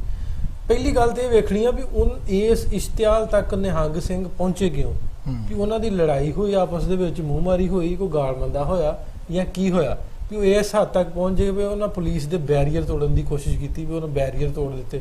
ਤੇ ਜਦੋਂ ਬੈਰੀਅਰ ਤੋੜਦੇ ਤੇ ਇੱਕ ਪੁਲਿਸ ਦਾ ਬੈਰੀਅਰ ਗੱਡੀ ਦੇ ਥੱਲੇ ਫਸ ਗਿਆ। ਉਹਦੀ ਵੀਡੀਓ ਫੁਟੇਜ ਵੀ ਜਿਹੜੀ ਸਾਹਮਣੇ ਆਈ, ਉਹ ਪੁਲਿਸ ਵਾਲਿਆਂ ਜਦੋਂ ਉਹਨਾਂ ਨੂੰ, ਪੁਲਿਸ ਵਾਲਿਆਂ ਵੀ ਡੰਡਾ ਸੋਟਾ ਕੀਤਾ, ਉਹਨਾਂ ਨੂੰ ਕੱਢਣ ਦੀ ਕੋਸ਼ਿਸ਼ ਕੀਤੀ, ਤੇ ਨਿਹੰਗ ਸਿੰਘਾਂ ਦੇ ਕੋਲ ਤਲਵਾਰਾਂ ਤੇ ਹੁੰਦੀਆਂ ਹੀ, ਉਹਨਾਂ ਨੇ ਉਤਰ ਕੇ ਤਲਵਾਰਾਂ ਨਾਲ ਹਮਲਾ ਕਰ ਦਿੱਤਾ। ਉਹ ਇੱਕ SHO ਸਾਹਿਬ ਦੇ ਵੀ ਜ਼ਖਮੀ ਹੋਏ, ਇੱਕ ਹੋਰ ਪੁਲਿਸ ਦਾ ਮੁਲਾਜ਼ਮ ਉਹਦੇ ਵੀ ਸੱਟ ਲੱਗੀ, ਤੇ ਇੱਕ ASI ਸਾਹਿਬ ਸਨ, ਉਹਦਾ ਤੇ ਉਹਨੇ ਤਲਵਾਰ ਮਾਰ ਕੇ ਹਾਥੀ ਤੋਂ ਨਾਲੋਂ ਹੀ ਲਾ ਦਿੱਤਾ। ਉਹਦੇ ਤੇ ਕੱਲ ਬੜਾ ਵੱਡਾ ਹੋਇਆ, ਚਰਚਾ ਹੋਣ ਰਹੀ ਸੀ, ਉਹ 'ਚ ਗੱਲ ਹੋਣੀ ਸੀ ਮੀਡੀਆ 'ਚ। ਫਿਰ ਉਹ ਲਾਗੇ ਇੱਕ ਲੋਕਲ ਗੁਰਦੁਆਰਾ ਸਾਹਿਬ ਸੀ, ਕੋਈ ਬਲਬੇੜਾ ਸਾਹਿਬ ਦੱਸਦੇ, ਉਹਦੇ ਵਿੱਚ ਉਹਨਾਂ ਨੇ ਕਾਰਡਨ ਆਫ ਕਰਕੇ, ਰਾਉਂਡ ਅਪ ਕਰਕੇ, ਕਮਾਂਡੋਜ਼ ਨੇ ਉਹਨਾਂ ਨੂੰ ਗ੍ਰਿਫਤਾਰ ਕਰ ਲਿਆ। ਸੋ ਇਸ ਤਰ੍ਹਾਂ ਦੇ ਵਾਕਿਆਤ ਵੀ ਹੁੰਦੇ ਨੇ। ਕਿਤੇ ਨਾ ਕਿਤੇ ਵੇਖਣਾ ਪੈਂਦਾ ਵੀ ਆਵਾਮ ਜਿਹੜੀ ਆ ਜ਼ਿਹਨੀ ਤੌਰ ਤੇ ਟੈਨਸ਼ਨ ਦੇ ਵਿੱਚ ਆ, ਜਾਂ ਪੁਲਿਸ ਦੇ ਇਕਦਾਮ ਗਲਤ ਸੀ। ਤੁਸੀਂ ਕੀ ਕਹਿੰਦੇ ਹੋ ਇਹਦੇ ਤੇ? ਪਰ ਮੈਂ ਤੇ ਇਹ ਕਹਿਣਾ ਵਾ ਕਿ ਜਿਹੜੀ ਅਦਮ ਬਰਦਾਸ਼ਤ ਹੈ ਨਾ, ਇਹਦਾ ਰਵੱਈਆ ਜਿਹੜਾ ਹੈ ਨਾ, ਇਹ ਬਹੁਤ ਹੁਣ ਆਮ ਹੈ ਕਿ ਗੱਲ ਨੂੰ ਬਰਦਾਸ਼ਤ ਨਹੀਂ ਕਰਨਾ। ਜਾਂ ਮਸਲਨ ਮੈਂ ਕਹਾਂਗਾ ਕਿ ਜਿਹੜੇ ਸਰਕਾਰੀ ਅਹਿਲਕਾਰ ਨੇ, ਅਗਰ ਕੋਈ ਬੰਦਾ ਸਿਵਿਲੀਅਨ ਜਿਹੜਾ ਹੈ ਉਹ ਉਹਦੇ ਨਾਲ ਬਦਤਮੀਜ਼ੀ ਜਾਂ ਜ਼ਿਆਦਤੀ ਤੇ ਉਤਰਦਾ ਹੈ ਤੇ ਉਹ ਉਹਦੀ ਹਿਫਾਜ਼ਤ ਵਾਸਤੇ ਖਲੋਤਾ ਹੈ, ਉਹਨੂੰ ਬਰਦਾਸ਼ਤ ਕਰਨਾ ਚਾਹੀਦਾ ਕਿ ਵੀ ਉਹਨੂੰ ਕਿਸੇ ਤਰੀਕੇ ਨਾਲ ਜਿਹੜਾ ਨਾ ਉਹ ਬਚਾ ਲੇ। 100 ਤਰੀਕੇ ਜਿਹਦੇ ਨਾਲ ਬਗੈਰ ਵਾਇਲੈਂਸ ਤੋਂ ਲੋਕਾਂ ਨੂੰ ਕਾਬੂ ਕੀਤਾ ਜਾ ਸਕਦਾ। ਬਹੁਤ ਸਾਰੇ ਐਸੇ ਚੀਜ਼ ਦੀਆਂ ਬੜੀਆਂ ਮਿਸਾਲਾਂ ਨੇ ਜਿੱਥੇ ਲੋਕਾਂ ਨੇ ਟੈਸਟ ਨਹੀਂ ਸਨ ਕਰਾਉਂਦੇ, ਉਹਨਾਂ ਨੂੰ ਫੜਨ ਦੀਆਂ ਬੜੀਆਂ ਸਾਰੀਆਂ ਵੀਡੀਓਜ਼ ਵੀ ਲਾਈਆਂ ਹੋਈਆਂ, ਤੇ ਉਹ ਬਿਲਕੁਲ ਹਮਲਾਵਰ ਵੀ ਹੁੰਦੇ ਸਨ। ਇਹ ਨਹੀਂ ਸੀ ਕਿ ਹਮਲਾ ਨਹੀਂ ਸਨ ਕਰਦੇ, ਹਮਲਾਵਰ ਹੁੰਦੇ ਸਨ, ਲੇਕਿਨ ਉਹਨਾਂ ਨੇ ਤਰੀਕਾਕਾਰ ਕੀਤਾ ਹੋਇਆ ਸੀ ਜਿਹਦੇ ਨਾਲ ਉਹ ਬੰਦਾ ਕਾਬੂ ਕਰ ਲੈਂਦਾ। ਗੱਲ ਪੁਰਾਣੀ ਹੈ, ਆਫਤਾਂ ਨਾਲ ਨਿਬੜਨ ਦੀ, ਇਹੋ ਜਿਹੀਆਂ ਆਫਤਾਂ ਨਾਲ ਨਿਬੜਨ ਦੀ ਸਾਡੀ ਟ੍ਰੇਨਿੰਗ ਨਹੀਂ, ਨਾ ਬੰਦਿਆਂ ਦੀ ਤੇ ਨਾ ਅਦਾਰਿਆਂ ਦੀ, ਤੇ ਲੇਕਿਨ ਇਹਦੀ ਕਰਨੀ ਪੈਗੀ। ਮਤਲਬ ਕਿ ਦੂਜੀ ਬੰਨੇ ਅਗਰ ਆ ਜਾਈਏ ਤੇ ਜਿਹੜਾ ਜਿਸ ਤੋਂ ਤੁਹਾਨੂੰ ਡੱਕਿਆ ਜਾਂਦਾ ਹੈ ਤੇ ਬਈ ਉਹ ਤੁਹਾਡੀ ਜ਼ਿੰਦਗੀ ਵਾਸਤੇ ਡੱਕਦੇ ਪਏ ਨੇ, ਉਹਦੇ ਨਾਲ ਉਹਨਾਂ ਦਾ ਕੀ ਜੁੜਿਆ ਹੈ? ਤੇ ਮੈਂ ਇਹ ਸਮਝਦਾ ਵਾਂ ਕਿ ਜਿਹੜੇ ਬੰਦੇ ਕਿਸੇ ਵੀ ਮਜ਼ਹਬ ਦੇ ਨਾਲ ਜੁੜੇ ਹੋਏ ਨੇ, ਉਹਨਾਂ ਦੀ ਇਹ ਜ਼ਿਆਦਾ ਜ਼ਿੰਮੇਵਾਰੀ ਬਣਦੀ ਹੈ ਕਿ ਉਹ ਥੋੜਾ ਜਿਹਾ ਧੀਮੇ ਰਹਿਣ, ਉਹ ਮਜ਼ਬੀ ਤੌਰ ਤੇ ਵੀ ਉਹਨਾਂ ਤੇ ਮਸਜਿਦ ਹੈ, ਗੁਰਦੁਆਰਾ ਸਾਹਿਬ ਹੈ, ਉੱਥੇ ਲੋਕਾਂ ਨੂੰ ਅਵੇਅਰ ਕਰਨ ਆਪ ਹੀ ਤੁਸੀਂ ਇਹ ਇਕਦਾਮ ਕਰਨੇ ਤੇ ਲੋਕਾਂ ਨੂੰ ਆਪਾਂ ਕੀ ਸੁਣਾ ਦਾਂਗੇ। ਬਿਲਕੁਲ ਇਹੀ ਗੱਲ ਹੈ। ਔਰ ਦੂਜੇ ਬੰਨੇ ਇੱਕ ਹੋਰ ਵੀ ਗੱਲ ਮੈਂ ਕਹਾਂਗਾ ਕਿ ਕੋਈ ਵੀ ਜਿਸ ਤਰ੍ਹਾਂ ਤਾਂ ਤਬਲੀਗੀ ਜਮਾਤ ਦੀ ਗੱਲ ਕੀਤੀ ਜਾਂ ਤਫਤਾਨ ਦੇ ਜ਼ਾਇਰੀਨ ਦੀ ਗੱਲ ਕੀਤੀ, ਇਸੇ ਤਰ੍ਹਾਂ ਅਸੀਂ ਨਿਹੰਗਾਂ ਦੀ ਵੀ ਕਰੀ। ਤੇ ਬਈ ਇਹ ਸਾਰੇ ਇੱਕੋ ਜਿਹੇ ਨਹੀਂ ਹੁੰਦੇ, ਇਹ ਗੱਲ ਸਮਝਣ ਵਾਲੀ ਗੱਲ ਹੈ। ਕੁਝ ਬੰਦਿਆਂ ਦੇ ਵਿੱਚ ਮਸਲਾ ਹੈ, ਲੇਕਿਨ ਤੁਸੀਂ ਇੱਕ ਪੂਰੀ ਬੰਦਿਆਂ ਨੂੰ ਬੁਰਾ ਕਹਿਣਾ ਸ਼ੁਰੂ ਕਰ ਦਿਓ। ਇਹ ਵੀ ਬੜਾ ਆਮ ਰਵੱਈਆ ਰਿਹਾ ਇੱਥੇ ਕਿ ਇੱਕ ਤਰ੍ਹਾਂ ਸਾਰੇ ਉਹ ਇੱਕ ਨਾਂ ਲੈ ਕੇ ਤੇ ਉਹ ਕਹਿਣਾ ਇਹ ਇਦਾਂ ਦੇ ਹੀ ਹੁੰਦੇ ਆ, ਜਾਂ ਇਹਨੂੰ ਰਿਸਰਚ ਦੇ ਵਿੱਚ ਇੱਕ ਸਟੀਰੀਓਟਾਈਪਸ ਕਹਿੰਦੇ ਨੇ ਕਿ ਜਦੋਂ ਵੀ ਜਿਹਨੂੰ ਵੀ ਵੇਖਿਆ ਉਹਨੂੰ ਇਦਾਂ ਸਮਝਿਆ, ਪਰ ਇਦਾਂ ਨਹੀਂ। ਮੈਂ ਗੱਲ ਇਹ ਕਿ ਹਰ ਬੰਦੇ ਦੇ ਆਪਣਾ ਇੰਡੀਵਿਜੂਅਲ ਐਕਟ ਹੁੰਦਾ ਹੈ ਔਰ ਉਹਦੇ ਨਾਲ ਬਾਕੀਆਂ ਦਾ ਕੋਈ ਲੈਣਾ ਦੇਣਾ ਨਹੀਂ ਹੁੰਦਾ। ਗੱਲ ਸਮਝਣ ਦੀ ਲੋੜ ਹੈ। ਔਰ ਸਿੱਧੀ ਗੱਲ ਇਹ ਕਿ ਅਦਮ ਬਰਦਾਸ਼ਤ ਜਿਹੜੀ ਹੈ ਨਾ, ਉਹ ਦੋਵਾਂ ਤਰਫ ਨਹੀਂ ਹੋਣੀ ਚਾਹੀਦੀ। ਅੱਜ ਜਿਸ ਵੱਡੇ ਸਾਰੇ ਰੌਲੇ ਵਿੱਚ ਦੁਨੀਆ ਫਸੀ ਹੈ, ਉਹਦੇ ਵਿੱਚ ਇਹੋ ਜਿਹੀਆਂ ਘਟਨਾਵਾਂ ਜਾਂ ਇਹੋ ਜਿਹੇ ਜਿਹੜੇ ਰੌਲੇ ਨਹੀਂ, ਉਹਨਾਂ ਦੀ ਥਾਂ ਨਹੀਂ ਰਹੀ। ਥਾਂ ਨਹੀਂ ਹੈ। ਹੁਣ ਰਲ ਕੇ ਕਰਨ ਦਾ ਟਾਈਮ ਹੈ। ਇਨਸਾਨਾਂ ਨੂੰ ਬਚਾਉਣ ਦੀ, ਇਨਸਾਨਾਂ ਦੀ ਬਕਾ ਦਾ ਗੱਲ ਹੈ। ਪਿੰਡਾਂ ਦੇ ਵਿੱਚ ਇਹ ਹੁੰਦਾ ਸੀ ਕਿ ਜਦੋਂ ਚੌਧਰੀ ਆਪਸ ਚ ਲੜ ਪੈਂਦੇ ਸਨ ਨਾ, ਜਾਂ ਵੱਡਾ ਕਿਸੇ ਮਾੜੇ ਕਬੀਲੇ ਨੂੰ ਢਾ ਲੈਂਦਾ ਸੀ, ਤੇ ਉੱਥੇ ਇੱਕ ਕਰ ਦਿੰਦੇ ਸਨ ਕਿ ਕਿਸੇ ਮਾੜੇ ਕਮੀ ਦੇ ਹੱਥ ਛਿੱਤਰ ਫੜਾ ਕੇ ਨਾ ਤੇ ਕਬੀਲੇ ਦੇ ਸਰਦਾਰ ਨੂੰ ਕਟਾਣਾ, ਤਾਂ ਕਿ ਕਈ ਨਸਲਾਂ ਤੱਕ ਨਾ ਉਹ ਗੱਲ ਚੱਲਦੀ ਰਹੇ ਕਿ ਫਲਾਣੇ ਨੇ ਕੁੱਟਿਆ ਸੀ। ਇੱਕ ਪੁਰਾਣੀ ਕਬਾਇਲੀ ਗੱਲ ਹੈ। ਅੱਜ ਮੈਂ ਸਮਝਦਾ ਵਾ ਕਿ ਕੁਦਰਤ ਨੇ ਇੱਕ ਭੈੜੇ ਜੇ ਘਟਿਆ ਜੇ ਵਾਇਰਸ ਦੇ ਹੱਥ ਛਿੱਤਰ ਫੜਾਇਆ ਤੇ ਅੱਗੇ ਲਾਇਆ ਬੰਦਿਆਂ ਨੂੰ, ਤੇ ਜੇ ਇਹਨਾਂ ਹੁਣ ਵੀ ਅਕਲ ਨਾ ਕੀਤੀ ਨਾ, ਇਦਾਂ ਹੀ ਕਰਦੇ ਰਹੇ, ਤੇ ਉਸ ਘਟਿਆ ਨੇ ਇਹਨਾਂ ਨੂੰ ਕੁੱਟ ਕੇ ਤੇ ਇਹਨਾਂ ਦੇ ਵਜੂਦ ਦੇ ਉੱਤੇ ਨਿਸ਼ਾਨ ਆ ਜਾਣਾ ਕਿ ਬਚਣਾ ਹੈ ਕਿ ਨਹੀਂ ਬਚਣਾ। ਮਸਲਾ ਕਿ ਨਹੀਂ ਬਚਣਾ। ਗੱਲ ਹੈ ਕਿ ਇੱਥੇ ਗੱਲ ਸਮਝਣ ਦੀ ਲੋੜ ਹੈ। ਸਾਨੂੰ ਹੁਣ ਅਦਮ ਬਰਦਾਸ਼ਤ ਜਿਹੜੀ ਆ, ਹਾਂਜੀ, ਜੇ ਆਪਾਂ ਨਿਹੰਗ ਸਿੱਖਾਂ ਦੀ ਸਰਦਾਰਾਂ ਦੀ ਗੱਲ ਕਰਦੇ ਆ ਵੀ ਸਾਡੇ ਵਿੱਚ ਅਦਮ ਬਰਦਾਸ਼ਤ ਹੈ ਕਿਤੇ ਨਾ ਕਿਤੇ, ਜੇ ਆਪਾਂ ਸਾਡੇ 'ਚ ਥੋੜੀ ਜੀ ਬਰਦਾਸ਼ਤ ਹੋਵੇ, ਜਾਂ ਆਪਾਂ ਇਹ ਕਰੀਏ ਵੀ ਆਪਾਂ ਇਸ ਸਟੇਜ ਤੇ ਨਹੀਂ ਖਲੋਤੇ ਵੀ ਸਾਡਾ ਇਹ ਮੌਕਾ ਨਹੀਂ ਹੈ, ਉਹ ਟਾਈਮ ਨਹੀਂ ਹੈ ਵੀ ਇੱਕ ਦੂਜੇ ਨਾਲ ਆਪਾਂ ਲੜੀਏ। ਸਾਨੂੰ ਤੇ ਇੱਕ ਦੂਜੇ ਨਾਲ ਰਲ ਕੇ ਚੱਲਣਾ ਪੈਣਾ, ਦੂਜਿਆਂ ਦੀ ਮਦਦ ਕਰਨੀ ਪੈਣੀ ਆ, ਆਪਣੇ ਆਪ ਨੂੰ ਵੀ ਬਚਾਉਣਾ ਪੈਣਾ। ਵੀ ਮੰਡੀ 'ਚ ਜਾਣ ਤੋਂ ਤੁਹਾਨੂੰ ਡੱਕਿਆ ਤੇ ਉਹਨਾਂ ਕਿਸੇ ਵਜ੍ਹਾ ਨਹੀਂ ਡੱਕਿਆ। ਬਿਲਕੁਲ ਸਾਹਿਬ, ਇੱਕ ਹੋਰ ਨਜ਼ਰ ਮਾਰਦੇ ਹਾਂ। ਵਰਲਡ ਬੈਂਕ ਦੀ ਰਿਪੋਰਟ ਹੈ, ਇੱਕ ਵਰਲਡ ਬੈਂਕ ਦੀ ਰਿਪੋਰਟ ਅੱਜ ਦੀ, ਕਿ ਇੱਕ ਪਾਕਿਸਤਾਨ ਇੰਡੀਆ ਦੇ ਵਿੱਚ ਖਤਰਾਤ ਜ਼ਿਆਦਾ ਨੇ। ਵਰਲਡ ਬੈਂਕ ਨੇ ਆਖਿਆ ਕਿ ਜਿਹੜਾ ਤੁਹਾਡਾ ਰਾਸ਼ਨ ਹੈ, ਖਾਣ ਪੀਣ ਹੈ, ਇਹਦੇ 'ਚ ਜੇ ਬਰ ਵਕਤ ਕੰਟਰੋਲ ਨਾ ਕੀਤਾ ਤੇ ਤੁਸੀਂ ਬਹੁਤ ਵੱਡੇ ਨੁਕਸਾਨ ਵੱਲ ਨੂੰ ਜਾਓਗੇ। ਇਹਦਾ ਜਿਹੜੀ ਰਾਸ਼ਨ ਦੀ ਕਿੱਲਤ ਹੈ ਜਿਹੜੀ ਆ ਸਕਦੀ ਹੈ ਕਿਤੇ ਨਾ ਕਿਤੇ। ਤੁਸੀਂ ਇਹਦੇ 'ਚੋਂ ਇਸ ਵਰਲਡ ਬੈਂਕ ਦੀ ਰਿਪੋਰਟ ਦੇ ਤਨਾਜ਼ਰ ਨੂੰ ਲੈ ਕੇ ਆਪਾਂ ਕੀ ਸਮਝਦੇ ਹਾਂ ਕਿ ਸਾਨੂੰ ਇਹਤਿਆਤੀ ਤਦਾਬੀਰ ਹੋਣ ਤੋਂ ਹੀ ਇਹ ਰਾਸ਼ਨ ਦੀ ਜਿਹੜੀ ਤਰਸੀਲ ਹੈ ਲੋਕਾਂ ਦੀ, ਜਾਂ ਇਸ ਕਿੱਲਤ ਤੋਂ ਬਚਣ ਵਾਸਤੇ ਸਾਨੂੰ ਕੀ ਇਕਦਾਮਾਤ ਕਰਨੇ ਪੈਣਗੇ? ਬਿਲਕੁਲ, ਮੈਂ ਤਾਂ ਇਹ ਸਮਝਦਾ ਵਾਂ ਕਿ ਜਿਹੜੀ ਰਾਸ਼ਨ ਦੇ ਹਵਾਲੇ ਨਾਲ ਉਹਨਾਂ ਨੇ ਗੱਲ ਕੀਤੀ ਹੈ ਕਿ ਗਜ਼ਾਈ ਕਿੱਲਤ ਆ ਸਕਦੀ ਹੈ। ਫਿਲਹਾਲ ਕੋਈ ਕਿੱਲਤ ਨਹੀਂ ਹੈ, ਫਿਲਹਾਲ ਕੋਈ ਕਿੱਲਤ, ਲੇਕਿਨ ਆਉਣ ਵਾਲੇ ਦਿਨਾਂ 'ਚ ਇਹ ਆ ਸਕਦੀ ਜੇ ਬਕਾਇਦਾ ਇਹਦੀ ਮਨਸੂਬਾਬੰਦੀ ਨਾ ਕੀਤੀ ਗਈ। ਤੇ ਮੇਰਾ ਇਹ ਖਿਆਲ ਹੈ ਕਿ ਕੋਈ ਪੁਰਾਣਾ ਵੇਲਾ ਨਹੀਂ, ਐਡਾ ਪੁਰਾਣਾ ਵੀ ਨਹੀਂ ਹੋ ਗਿਆ ਕਿ ਬਹੁਤ ਸਾਰੀਆਂ ਸ਼ਾਵਾਂ ਦੀ ਜੋ ਕਿੱਲਤ ਆਉਂਦੀ ਸੀ ਤੇ ਡੀਪੂਆਂ ਦੇ ਉੱਤੇ ਕਾਰਡ ਲੈ ਕੇ ਲੋਕੀ ਰਾਸ਼ਨ ਲੈਂਦੇ ਸਨ। ਸਾਡੇ ਇਸ ਪੰਜਾਬ ਦੀ ਗੱਲ ਹੈ, ਉਧਰ ਤੇ ਮੈਨੂੰ ਲੱਗਦਾ ਹਜੇ ਵੀ ਡੀਪੂ ਸਿਸਟਮ ਚੱਲਦਾ ਹੋਏਗਾ। ਤੇ ਗੱਲ ਇਹ ਕਿ ਸਾਨੂੰ ਜੇ ਆਪਾਂ ਪਿੱਛੇ ਚੱਲ ਜਾਂਦੇ ਆ, ਹੁਣ ਦੀ ਗੱਲ ਕਰ ਲੈਂਦੇ ਜੀ, ਬਹੁਤੀ ਪੁਰਾਣੀ ਨਹੀਂ ਗੱਲ ਕਰਦੇ। ਚੀਨੀ ਦੀ ਵੀ ਕਿੱਲਤ ਆਈ ਪਿਛਲੇ ਦਿਨਾਂ 'ਚ, ਪਿਛਲੇ ਸਾਲਾਂ 'ਚ ਆਟੇ ਦੀ ਵੀ ਆਈ, ਲੇਕਿਨ ਗਵਰਨਮੈਂਟ ਨੇ ਕਿਤੇ ਨਾ ਕਿਤੇ ਉਹਨੂੰ ਡੀਲ ਕਰ ਲਿਆ, ਲੇਕਿਨ ਲੇਟ। ਹੁਣ ਤੇ ਐਡਵਾਂਸ ਸਾਡੇ ਕੋਲ ਪ੍ਰੀਕਾਸ਼ਨ ਆ ਗਈ, ਸਾਡੇ ਕੋਲ ਗੱਲ ਪਹੁੰਚ ਗਈ ਕਿ ਇੱਕ ਰਿਪੋਰਟ ਸਾਡੇ ਕੋਲ ਅਥੈਂਟਿਕ ਰਿਪੋਰਟ ਆ ਗਈ ਕਿ ਇਹਦੀ ਰਾਸ਼ਨ ਦੀ ਕਿੱਲਤ ਹੋ ਸਕਦੀ ਹੈ ਜੇ ਅਸਾਂ ਬਰ ਵਕਤ ਇਹਦੇ ਨੂੰ ਕੰਟਰੋਲ ਨਾ ਕੀਤਾ। ਹੁਣ ਕੰਟਰੋਲ ਕਿਵੇਂ ਕਰਨਾ? ਤੇ ਕੰਟਰੋਲ ਕੱਲੀਆਂ ਸਰਕਾਰਾਂ ਨੇ ਨਹੀਂ ਕਰਨਾ, ਇਹ ਸਾਨੂੰ ਸਾਰਿਆਂ ਨੂੰ ਵੇਖ ਕੇ ਕੰਟਰੋਲ ਕਰਨਾ ਪੈਣਾ। ਮੈਂ ਇੱਕ ਗੱਲ ਕਰਾਂਗਾ ਕਿ ਜੰਗ ਦੇ ਦਿਨਾਂ ਦੇ ਵਿੱਚ ਨਾ ਬਹੁਤ ਸਾਰੇ ਕਾਨੂੰਨ ਪਾਸ ਕੀਤੇ ਜਾਂਦੇ ਨੇ ਕਿ ਕੈਦੀਆਂ ਨੂੰ ਛੱਡ ਦਿੱਤਾ ਜਾਂਦਾ ਹੈ, ਤੇ ਬਹੁਤ ਸਾਰੇ ਮੁਕੱਦਮਾਤ ਜਿਹੜੇ ਨੇ ਨਾ ਉਹਨਾਂ ਨੂੰ ਮੁਅੱਖਰ ਕਰ ਦਿੱਤਾ ਜਾਂਦਾ ਹੈ, ਪਿੱਛੇ ਡਿਲੇ ਕਰ ਦਿੱਤਾ ਜਾਂਦਾ ਹੈ। ਤੇ ਗੱਲ ਇਹ ਕੀਤੀ ਜਾਂਦੀ ਹੈ ਕਿ ਅੱਜ ਤੋਂ ਬਾਅਦ ਨਾ ਜਿੰਨੀਆਂ ਦੁਸ਼ਮਣੀਆਂ ਸਨ ਨਾ ਉਹ ਮੁੱਕ ਗਈਆਂ, ਤੇ ਹੁਣ ਪਹਿਲੋਂ ਜਾ ਕੇ ਤੇ ਇਹਦਾ ਕੁਝ ਕਰੀਏ ਜਿਹਦੇ ਤੋਂ ਅਸੀਂ ਬਚ ਜਾਈਏ। ਗੱਲ ਇਹ ਵੇ ਕਿ ਹੁਣ ਇਸ ਵੇਲੇ ਇਹ ਕਿਸੇ ਹਮਾਕਤ ਦੀ ਲੋੜ ਦੀ, ਕਿਸੇ ਹਮਾਕਤ ਵੱਲ ਨੂੰ ਨਹੀਂ ਵਧਣਾ ਚਾਹੀਦਾ, ਕੋਈ ਸਿਆਸਤਾਂ ਵੱਲ ਨੂੰ ਨਹੀਂ ਵਧਣਾ ਚਾਹੀਦਾ। ਪਰ ਗੱਲ ਇਹ ਕਿ ਗੱਲ ਹੁਣ ਜਿਹੜੀ ਗੱਲ ਪੈ ਗਈ ਹੈ ਨਾ, ਇਹਨੂੰ ਰਲ ਕੇ ਨਜਿੱਠ ਲਈਏ। ਗਜ਼ਾਈ ਕਿੱਲਤ ਦਾ ਜਿਹੜਾ ਰੌਲਾ ਹੈ ਇਹ ਬੜਾ ਖਤਰਨਾਕ ਹੋ ਜਾਏਗਾ। ਇਹ ਜਿੰਨਾ ਚਿਰ ਇਹਨੂੰ ਟਾਈਮੋ ਟਾਈਮ, ਜਿਵੇਂ ਤੁਸੀਂ ਗੱਲ ਕੀਤੀ ਕਿ ਇਹ ਪ੍ਰੋਐਕਟਿਵ ਹੋ ਕੇ ਅੱਗੇ ਵਧ ਕੇ ਇਹ ਟਾਈਮ ਨਾਲ ਇਹਨੂੰ ਕੁੰਝ ਲਈਏ।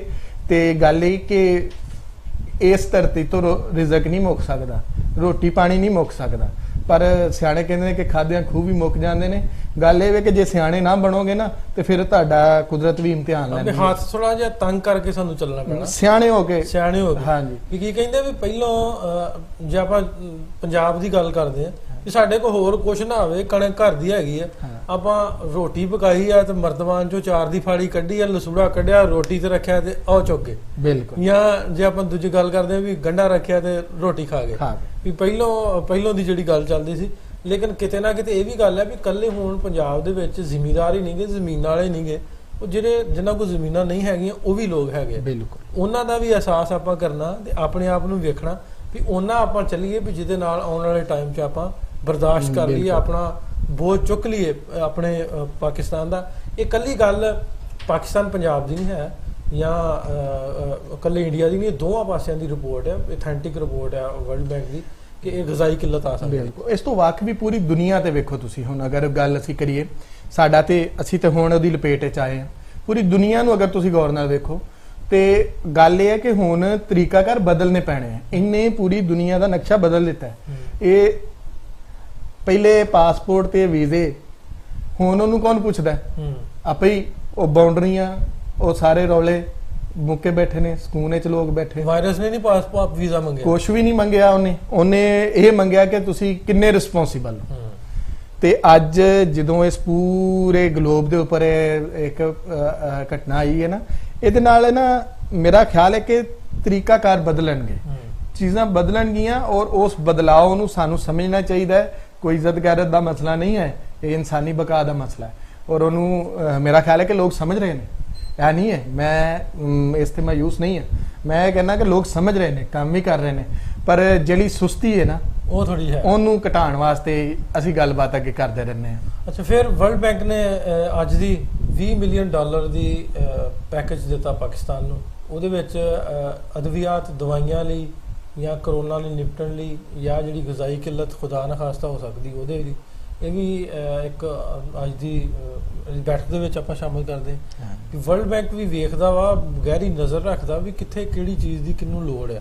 ਬਿਲਕੁਲ। ਸੋ ਜੇ ਉਹ ਸਮਝਦੇ ਆ ਵੀ ਪਾਕਿਸਤਾਨ ਦੇ ਵਿੱਚ ਗ਼ਜ਼ਾਈ ਕਿੱਲਤ ਹੋ ਸਕਦੀ ਹੈ ਤੇ ਉਹਨਾਂ ਨੇ ਇਹ ਪੈਕੇਜ ਇੱਥੇ ਤੱਕ ਪਹੁੰਚਾਇਆ, ਤੇ ਸਾਨੂੰ ਵੀ ਹੱਥ ਹੌਲਾ ਸਰਫਾ ਕਰਕੇ ਜਿਹੜਾ ਉਹ ਚੱਲਣਾ ਪੈਣਾ। ਬਿਲਕੁਲ, ਅਮਦਾਦਾਂ ਨਾਲ ਤੇ ਵਕਤੀ ਕੰਮ ਚੱਲ ਜਾਂਦਾ ਹੈ, ਔਰ ਅਮਦਾਦ ਵੀ ਇਸੇ ਤੋਂ ਦਿੱਤੀ ਜਾਂਦੀ ਕਿ ਚਲੋ ਤੁਸੀਂ ਸੰਭਲ ਜਾਓ।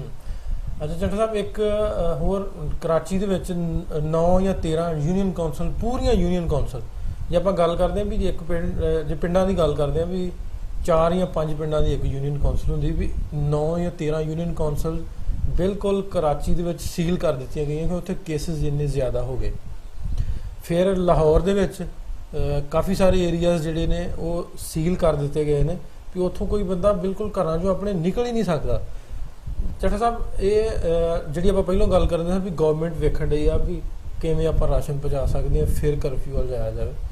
ਸੋ ਇਹ ਸੀਲ ਕਰਨਾ ਤੇ ਕਰਫਿਊ, ਇਹ ਕੋਈ ਦੋ ਮੁਤਬਾਦਲ ਗੱਲਾਂ ਤੇ ਮੇਰਾ ਖਿਆਲ ਨਹੀਂ ਹੈ, ਇੱਕ ਗੱਲ ਹੀ ਹੈ। ਇੱਕ ਗੱਲ, ਕਰਫਿਊ ਹੋਵੇ ਜਾਂ ਸੀਲ ਹੋਵੇ। ਹੁਣ ਲਾਕਡਾਊਨ ਤੇ ਕੁਛ ਏਰੀਆ ਦੇ ਵਿੱਚ ਸੀਲ, ਉਹ ਘਰਾਂ ਦੇ ਵਿੱਚ ਉੱਥੋਂ ਆਪਾਂ ਸਿੱਖ ਸਕਦੇ ਹਾਂ ਵੀ ਜੇ 13 ਯੂਨੀਅਨ ਕੌਂਸਲ ਦੇ ਵਿੱਚ ਆਪਾਂ ਰਾਸ਼ਨ ਪਹੁੰਚਾਉਣਾ, ਅਦਵਿਆਤ ਪਹੁੰਚਾਉਣੀ, ਜਾਂ ਉਹ ਬੰਦਿਆਂ ਨੂੰ ਵੇਖਣਾ, ਉਹਨਾਂ ਦੇ ਟੈਸਟਿੰਗ ਕਪੈਸਿਟੀ ਵੇਖਣੀ, ਟੈਸਟ ਕਰਨੇ, ਉੱਥੋਂ ਹੀ ਸਿੱਖ ਕੇ ਆਪਾਂ ਪੂਰੇ ਪੰਜਾਬ ਨੂੰ ਜਾਂ ਸਾਰੇ ਸੂਬਿਆਂ ਨੂੰ ਕਿਆ ਕਰਫਿਊ ਵੱਲ ਨਹੀਂ ਲੈ ਕੇ ਜਾ ਸਕਦੇ। ਬਿਲਕੁਲ, ਮੈਂ ਇਹ ਗੱਲ ਕਹੀ ਹੈ ਕਿ ਵੀ ਤੁਸੀਂ ਜਿਸ ਤਰ੍ਹਾਂ ਕਿਹਾ ਕਿ ਸੀਲ ਕੀਤਾ ਵਾ, ਇਹ ਇੱਕ ਮਿਸਾਲ ਹੋ ਸਕਦੀ ਹੈ, ਔਰ ਉਹ ਇਲਾਕੇ ਜਲਦ ਅਜ਼ ਜਲਦ ਜਿਹੜੇ ਨੇ ਨਾ, ਔਰ ਇੱਕ ਇਹ ਵੀ ਕਰਨਾ ਚਾਹੀਦਾ ਕਿ ਜਲਦ ਅਜ਼ ਜਲਦ ਉਹ ਇਲਾਕੇ ਸੀਲ ਕਰਨ ਤੇ ਨਾਲ ਦੀ ਨਾਲ ਨਾ ਉਹਨਾਂ ਇਲਾਕਿਆਂ ਦਾ ਦੱਸਣ ਵੀ ਕਿ ਫਲਾਣਾ ਇਲਾਕਾ, ਤਾਂ ਕਿ ਅਸੀਂ ਟੀਵੀ ਤੇ ਬੈਠੇ ਉਹਨਾਂ ਇਲਾਕਿਆਂ ਤੋਂ ਦੂਰ ਰਹੀਏ, ਅਸੀਂ ਸੁਣ ਸਕੀਏ ਕਿ ਜੀ ਫਲਾਣਾ ਇਲਾਕਾ, ਫਿਰ ਉੱਥੋਂ ਲੋਕ ਬਚਣ ਨਾ। ਸਿਰਫ ਇਹ ਕਹਿ ਦੇਣਾ ਕਿ 2 ਯੂਨੀਅਨ ਕੌਂਸਲ, ਬਈ ਕਿਹੜੀਆਂ ਯੂਨੀਅਨ ਕੌਂਸਲ? ਹਾਂ, ਜਿਵੇਂ ਲਾਹੌਰ ਦਾ ਗਲੀ ਸਪੈਸੀਫਿਕ ਨਹੀਂ ਦੱਸੀ, ਹਾਂ, ਉੱਥੇ ਲਾਹੌਰ ਦਾ ਦੱਸਿਆ ਵੀ ਇੱਕ ਗਲੀ 'ਚ 42 ਪੇਸ਼ੈਂਟ ਪੋਜ਼ਿਟਿਵ ਆ ਗਏ ਇੱਕ ਗਲੀ ਦੇ ਵਿੱਚ। ਹਾਂ, ਤੇ ਹੋ ਸਕਦਾ ਮੈਂ ਉੱਥੋਂ ਹੀ ਮੋਟਰਸਾਈਕਲ ਹੋ ਸਕਦਾ ਮੈਂ ਉੱਥੋਂ ਦੀ ਲੰਘਦਾ। ਗੱਲ ਇਹ ਨਹੀਂ ਹੈ, ਮੈਂ ਫਿਰ ਉਹੀ ਗੱਲ ਕਰਾਂਗਾ ਕਿ ਬੰਦ ਕਰਨਾ ਜਾਂ ਇਹ ਦੱਸਣਾ ਕਿ ਇਸ ਇਲਾਕੇ ਦੇ ਵਿੱਚ ਆ ਗਿਆ ਹੈ, ਇਹ ਬੁਰੀ ਗੱਲ ਨਹੀਂ ਹੈ, ਬਲਕਿ ਅੱਛੀ ਗੱਲ ਹੈ ਕਿ ਅਸੀਂ ਉੱਥੋਂ ਥੋੜਾ ਜਿੰਨਾ ਬਚੀਏ ਤਾਂ ਕਿ ਚੇਨ ਟੁੱਟੇ। ਅੱਲਾ ਮਾਫ ਕਰੇ, ਉਸ ਨਾਲ ਅਮਵਾਤ ਤੇ ਹੋ ਰਹੀਆਂ ਨੇ, ਲੇਕਿਨ ਐਡੀਆਂ ਮਤਲਬ ਕਿ ਸਾਡੇ ਵੱਲ ਉਹਨੂੰ ਬਚਾਉਣ ਦੀ ਕੋਸ਼ਿਸ਼ ਵੀ ਕੀਤੀ ਜਾ ਰਹੀ ਹੈ, ਲੇਕਿਨ ਨਾਲ ਦੀ ਨਾਲ ਲੋਕਾਂ ਨੂੰ ਇਲਾਕੇ ਦੱਸੇ ਜਾਣ ਕਿ ਬਈ ਫਲਾਣੇ ਇਲਾਕੇ ਦੇ ਵਿੱਚ ਇਹ ਕੇਸ ਹੋਇਆ ਔਰ ਉੱਥੇ ਉਹਨੂੰ ਉਸ ਇਲਾਕੇ ਨੂੰ ਅਸਾਂ ਸੀਲ ਕਰ ਲਿਆ, ਤਾਂ ਕਿ ਉੱਥੇ ਜਿਹੜੇ ਵੀ ਕਾਰੋਬਾਰੀ ਲੋਕ ਨੇ ਉਹਨਾਂ ਦਾ ਉੱਥੋਂ ਸਮਾਨ ਆਣਾ ਹੋਏਗਾ, ਕਿਸੇ ਬੰਦੇ ਨੇ ਉੱਥੇ ਕੰਮ ਜਾਣਾ ਹੋਏਗਾ, ਕਿਉਂਕਿ ਕਾਰੋਬਾਰੀ ਐਕਟੀਵਿਟੀ ਤੇ ਚੱਲ ਰਹੀ ਹੈ ਆਈਸੋਲੇਸ਼ਨ ਦੇ ਨਾਲ ਵੀ, ਤੇ ਇਸ ਤਰ੍ਹਾਂ ਉਹ ਬੰਦੇ ਉਹਨਾਂ ਚੀਜ਼ਾਂ ਤੋਂ ਬਚ ਸਕਦੇ, ਅਸੀਂ ਜ਼ਿਆਦਾ ਲੋਕਾਂ ਨੂੰ ਬਚਾ ਸਕਨੇ ਆ। ਤੇ ਇਹ ਕੋਈ ਬੁਰਾਈ ਨਹੀਂ ਹੈ, ਯਾਰ ਇਹ ਵਬਾ ਹੈ, ਹਰ ਜਗ੍ਹਾ ਆਈ ਹੋਈ ਹੈ, ਤੇ ਇਹਦਾ ਦੱਸ ਦੇਣਾ ਲੋਕਾਂ ਨੂੰ ਮੇਰਾ ਖਿਆਲ ਹੈ ਕਿ ਚੰਗੀ ਗੱਲ ਹੈ ਕਿ ਫਲਾਂ ਗਲੀ ਫਲਾਣੇ ਮਹੱਲੇ ਦੀ ਬਈ ਕੇਅਰ ਕਰੋ। ਦੂਜਾ ਕਿ ਉੱਥੇ ਜਿਹੜੇ ਲੋਕ ਮੌਜੂਦ ਜਿਹੜੇ ਉਹਦੇ ਅੰਦਰ ਆ ਗਏ ਨੇ, ਤੇ ਜਿਹੜੇ ਬਾਹਰ ਵਾਲੇ ਲੋਕ ਉਹਨਾਂ ਨੂੰ ਜਾਣਦੇ ਨੇ, ਉਹਨਾਂ ਦੇ ਰਿਸ਼ਤੇਦਾਰ ਉਹਨਾਂ ਨੂੰ ਫੋਨ ਕਰਨਗੇ, ਉਹਨਾਂ ਨੂੰ ਕਹਿਣਗੇ ਵੀ ਠੀਕ ਹੈ ਕੋਈ ਗੱਲ ਨਹੀਂ, ਮਸਲਾ ਕੋਈ ਨਹੀਂ, ਤੁਸੀਂ ਈਜ਼ੀ ਰਹੋ। ਬੰਦੇ ਨੂੰ ਹੌਸਲਾ ਦੇਣਾ ਵੀ ਬੜੀ ਵੱਡੀ ਗੱਲ ਹੁੰਦੀ। ਤੇ ਜੇ ਤੁਸੀਂ ਉਹਨਾਂ ਨੂੰ ਗੁੰਮਨਾਮ ਰੱਖੋਗੇ ਤੇ ਉਹ ਵੀ ਪਤਾ ਨਹੀਂ ਆਪਣੇ ਆਪ ਨੂੰ ਕੀ ਸਮਝਣ ਲੱਗ ਪੈਣ ਕਿ ਅਸੀਂ ਅਨਟੱਚੇਬਲ ਹੋ ਗਏ ਹਾਂ, ਕਿ ਜੀ ਸਾਨੂੰ ਤੇ ਇਸ ਤਰ੍ਹਾਂ ਟ੍ਰੀਟ ਕਰਦੇ ਪਏ ਨੇ। ਇਸ ਤਰ੍ਹਾਂ ਦੀ ਕੋਈ ਗੱਲ ਨਹੀਂ ਹੈ, ਇਸ ਤਰ੍ਹਾਂ ਦੀ ਬਿਲਕੁਲ ਕੋਈ ਗੱਲ। ਬਿਲਕੁਲ ਇਹਦੇ ਵਾਸਤੇ ਵੀ ਬਿਲਕੁਲ ਸਾਹਮਣੇ ਆਉਣਾ ਚਾਹੀਦਾ ਵੀ ਕਿਹੜੇ ਇਲਾਕੇ ਸੀਲ ਨੇ ਉਹਨਾਂ ਦੇ ਵਿੱਚ, ਕਿਉਂਕਿ ਦੂਜੇ ਲੋਕ ਨੇ ਜਿਹੜੇ ਉਹ ਤਾਂ ਕਮ ਸੇ ਕਮ ਉੱਥੇ ਨਾ ਕਰਨ। ਚਲੋ ਉੱਥੇ ਇਨਫੈਕਸ਼ਨ ਆ ਗਈ ਹੈ, ਦੂਜਿਆਂ ਤੱਕ, ਦੂਜੇ ਇੱਕ ਗਲੀ 'ਚ ਦੂਜੀ ਗਲੀ ਤੱਕ ਨਾ ਪਹੁੰਚੇ। ਫਿਰ ਪੰਜਾਬ ਦੇ ਵਿੱਚ ਚੱਠਾ ਸਾਹਿਬ ਅੱਜ ਦੀ ਖਬਰ, ਪੰਜਾਬ ਦੇ ਵਿੱਚ ਗਵਰਨਮੈਂਟ ਨੇ ਨੋਟੀਫਿਕੇਸ਼ਨ ਜਾਰੀ ਕਰ ਦਿੱਤਾ ਕਿ 2 ਮਹੀਨੇ ਜਿਹੜੇ ਕਿਰਾਏਦਾਰ ਨੇ, ਜਿਹੜੇ ਰੈਂਟ ਤੇ ਨੇ ਲੋਕ, ਘਰਾਂ ਵਾਲੇ ਨੇ, ਦੁਕਾਨਾਂ ਵਾਲੇ ਨੇ, ਉਹਨਾਂ ਦਾ ਕਿਰਾਇਆ ਨਹੀਂ ਲਿਆ ਜਾਏਗਾ 60 ਦਿਨ ਤੱਕ, ਜਾਂ ਉਹਨਾਂ ਨੂੰ ਘਰਾਂ ਚੋਂ ਜੋ ਕਿਰਾਇਆ ਨਹੀਂ ਦੇਣਗੇ ਉਹਨਾਂ ਨੂੰ ਨਹੀਂ ਕੱਢਿਆ ਜਾਏਗਾ। ਆਇਆ ਕਿਰਾਇਆ ਜਿਹੜਾ ਵਾ 60 ਦਿਨ ਦਾ ਉਹ ਲਿਆ ਹੀ ਨਹੀਂ ਜਾਏਗਾ ਜਾਂ ਪੋਸਟਪੋਨ ਕੀਤਾ ਜਾਏਗਾ। ਉਹ ਨੋਟੀਫਿਕੇਸ਼ਨ ਤੇ ਉਹਨਾਂ ਨੇ ਕੀਤਾ ਹੈ ਕਿ ਵੀ ਉਹਨਾਂ ਨੂੰ ਤੁਸੀਂ ਉੱਥੋਂ ਕੱਢ ਨਹੀਂ ਸਕਦੇ 60 ਦਿਨ ਵਾਸਤੇ। ਤੇ ਉਹਦੇ ਵਿੱਚ ਕੋਈ ਇਸ ਤਰ੍ਹਾਂ ਦੀ ਗੱਲ ਨਹੀਂ ਹੈ ਕਿ ਬਿਲਕੁਲ ਨਹੀਂ ਦਿੱਤਾ ਜਾਏਗਾ ਜਾਂ ਉਹਨਾਂ ਨੂੰ ਅਸੀਂ ਦੇਾਂਗੇ ਜਾਂ ਕੀ। ਤੇ ਲੇਕਿਨ ਇਹ ਕਿ ਉਹਨਾਂ ਨੂੰ 60 ਦਿਨ ਤੱਕ ਤੁਸੀਂ ਕੱਢ ਨਹੀਂ ਸਕਦੇ। ਉਹ ਲੀਗਲੀ ਇਲੀਗਲੀ ਕਿਸੇ ਵੀ ਤਰੀਕੇ ਨਾਲ ਉਹਨਾਂ ਨੂੰ ਉੱਥੋਂ ਨਹੀਂ ਕੱਢ ਸਕਦੇ। ਔਰ ਮੇਰਾ ਖਿਆਲ ਹੈ ਕਿ ਗਵਰਨਮੈਂਟ ਨੇ ਨੋਟੀਫਿਕੇਸ਼ਨ ਕੀਤਾ, ਬੜਾ ਚੰਗਾ ਕੀਤਾ ਉਹਨਾਂ ਨੇ ਜੋ ਵੀ ਕਰ ਰਹੀ ਆਪਣੇ ਥਾਂ, ਪਰ ਇਨਸਾਨੀਅਤ ਦੇ ਨਾਤੇ ਜਿਨ੍ਹਾਂ ਦੇ ਨਾਲ ਤੁਹਾਡਾ ਇੰਨਾ ਟਾਈਮ ਗੁਜ਼ਰਿਆ ਹੈ, ਤੇ ਅੱਜ ਇੱਕ ਆਫਤ ਦੇ ਦੌਰ ਦੇ ਵਿੱਚ ਅਗਰ ਬੰਦਿਆਂ ਦਾ ਕੰਮ ਬੰਦ ਵੀ ਹੋ ਗਿਆ ਹੈ ਤੇ ਕੋਈ ਗੱਲ ਨਹੀਂ, ਮਹੀਨੇ ਦੂਆਂ ਦੀ ਗੱਲ ਹੈ, ਕੰਮ ਚੱਲ ਪੈਣੇ ਆ, ਸਾਰਾ ਕੁਝ ਸੈੱਟ ਹੋ ਜਾਣਾ, ਲੋਕ ਲੱਗੇ ਨੇ ਇਹਨੂੰ ਠੀਕ ਕਰਨ। ਤੇ ਦੀਦ ਲਿਹਾਜ਼ ਤੇ ਚੱਲਦਾ ਹੀ ਹੈ ਪੰਜਾਬੀਆਂ ਦਾ। ਜਾਂ ਆਪਣੇ ਤੌਰ ਤੇ ਆਪਾਂ ਕਰ ਲਈਏ ਵੀ ਚੱਲ ਕੋਈ ਗੱਲ ਨਹੀਂ, ਗਵਰਨਮੈਂਟ ਨੇ ਤੇ ਕਰ ਹੀ ਦਿੱਤਾ। ਉਹਦੇ ਵਿੱਚ ਇਹ ਵੀ ਕਿਹਾ ਵੀ ਜਿਹੜਾ ਉਹਦੀ ਡਿਮਾਂਡ ਕਰੇ ਉਹਦਾ ਤੁਸੀਂ ਜਿਹੜੀਆਂ ਹੈਲਪਲਾਈਨਸ ਦਿੱਤੀਆਂ ਨੇ ਉਹਦੇ ਤੇ ਕੰਟੈਕਟ ਕਰੋ, ਉਹਨਾਂ ਦੇ ਖਿਲਾਫ ਐਕਸ਼ਨ ਵੀ ਬਰ ਵਕਤ ਹੋਏਗਾ।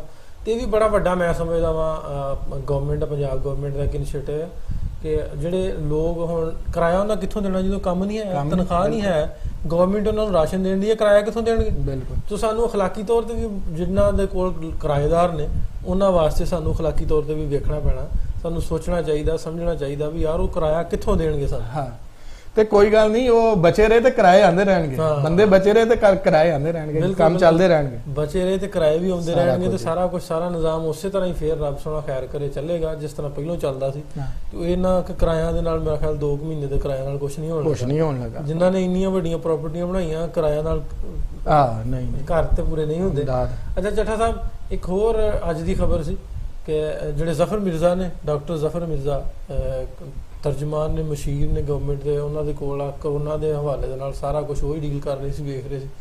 ਸੁਪਰੀਮ ਕੋਰਟ ਨੇ ਅੱਜ ਦੇ ਆਰਡਰ ਦੇ ਵਿੱਚ ਕਿਹਾ, ਗਵਰਨਮੈਂਟ ਨੂੰ ਕਿਹਾ ਕਿ ਉਹਨੂੰ ਹਟਾ ਦਿੱਤਾ ਜਾਏ। ਅਸੀਂ ਉਹਨਾਂ ਦੀ ਸਰਵਿਸਿਜ਼ ਜਿਹੜੀਆਂ ਉਹਨਾਂ ਨੇ ਦਿੱਤੀਆਂ ਨੇ ਉੱਤੇ ਸੈਟੀਸਫਾਈਡ ਨੇ। ਅੱਛਾ, ਇਹਦੇ 'ਚ ਸੁਪਰੀਮ ਕੋਰਟ ਦਾ ਹਟਾਉਣਾ ਜਾਂ ਗਵਰਨਮੈਂਟ ਦੇ ਜਿਹੜੇ ਸਨ ਉੱਥੇ ਅਟਾਰਨੀ ਜਨਰਲ, ਉਹਨਾਂ ਨੇ ਕਿਹਾ ਸੀ ਵੀ ਇਹ ਦੌਰ ਨਹੀਂਗਾ, ਇਹ ਟਾਈਮ ਨਹੀਂਗਾ ਇਹੋ ਜਿਹੇ ਫੈਸਲੇ ਦਾ ਕਿ ਤੁਸੀਂ ਇੱਕ ਜਹਾਜ਼ ਜਾਣ ਡਿਆ ਤੇ ਰਸਤੇ ਦੇ ਵਿੱਚ ਹੀ ਪਾਇਲਟ ਨੂੰ ਲਾ ਦਿਓ। ਤੇ ਮੇਰਾ ਖਿਆਲ ਉਹ ਪਾਇਲਟ ਤੇ ਕੋਈ ਨਹੀਂ ਹੈਗਾ। ਤੁਸੀਂ ਕੀ ਸਮਝਦੇ ਇਸ ਖਿਆਲ? ਮੈਂ ਗੱਲ ਸੁਣੋ ਜੀ, ਇਹ ਤੇ ਇੱਕ ਸੁਪਰੀਮ ਕੋਰਟ ਦਾ ਇੱਕ ਗੱਲ ਹੈ, ਉਹਨੇ ਫੈਸਲਾ ਲਿਆ ਸੀ, ਉਹਦੇ ਤੇ ਕੀ ਤਬਸਰਾ ਕਰ ਸਕਦੇ ਕਿਉਂਕਿ ਆਨਰੇਬਲ ਜਿਹੜਾ ਹੈ ਜਿਹੜਾ ਅਟਾਰਨੀ ਜਨਰਲ ਦਾ ਰਿਐਕਸ਼ਨ ਹੈ ਕਿ ਉਹ ਜਹਾਜ਼ ਦੇ ਪਾਇਲਟ ਨੂੰ ਸਫ਼ਰ 'ਚੋਂ ਨਹੀਂ ਲਾਇਆ ਜਾ ਸਕਦਾ। ਹਾਂਜੀ, ਜਹਾਜ਼ ਦੇ ਪਾਇਲਟ ਮੈਂ ਸਮਝਦਾ ਵੀ ਐਡਾ ਜਹਾਜ਼ ਦਾ ਪਾਇਲਟ ਤੇ ਨਹੀਂ ਹੈਗਾ, ਉਹਦੀ ਜਗ੍ਹਾ ਤੇ ਹੋਰ ਵੀ ਆ ਸਕਦਾ।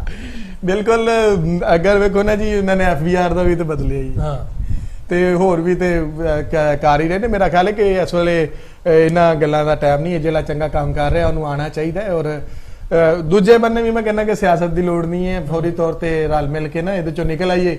ਜਦੋਂ ਨਿਕਲ ਆਵਾਂਗੇ ਫਿਰ ਉਹ ਸਾਡੀ ਜਿੱਤ ਹੈ, ਉਹੀ ਜਿੱਤ ਹੈ। ਜੇ ਆਪੋਜੀਸ਼ਨ ਪਾਰਟੀਆਂ ਦੀ ਗੱਲ ਕਰਦੇ ਨੇ, ਦੂਜਿਆਂ ਦੀ, ਸਾਰੇ ਇੱਕ ਪਲੇਟਫਾਰਮ ਤੇ ਹੋ ਕੇ ਇਹਦੀ ਵਾਸਤੇ ਲੜਨਾ ਚਾਹੀਦਾ, ਨਾ ਕਿ ਇੱਕ ਦੂਜੇ ਦੀਆਂ ਲੱਤਾਂ ਖਿੱਚੀਆਂ। ਬਿਲਕੁਲ, ਪਾਰਟੀਆਂ, ਅਦਾਰੇ, ਬੰਦੇ, ਖੁਦ ਹਰ ਬੰਦਾ ਜਿੰਨਾ ਚਿਰ ਇਕਜੁੱਟ ਨਹੀਂ ਹੋਏਗਾ। ਤੇ ਇਹ ਮੈਂ ਪਹਿਲੇ ਵੀ ਇਹ ਗੱਲ ਕਰਾਂਗਾ ਕਿ ਇਹਨੂੰ ਤੁਸੀਂ ਈਜ਼ੀ ਨਾ ਲਵੋ, ਜਾਂ ਤੁਸੀਂ ਇਹਨੂੰ ਇਹ ਨਾ ਸਮਝੋ ਕਿ ਕੋਈ ਗੱਲ ਹੀ ਨਹੀਂ। ਇਹ ਗੱਲ ਹੈ, ਇਹ ਚੰਗੀ ਭਲੀ ਗੱਲ ਹੈ।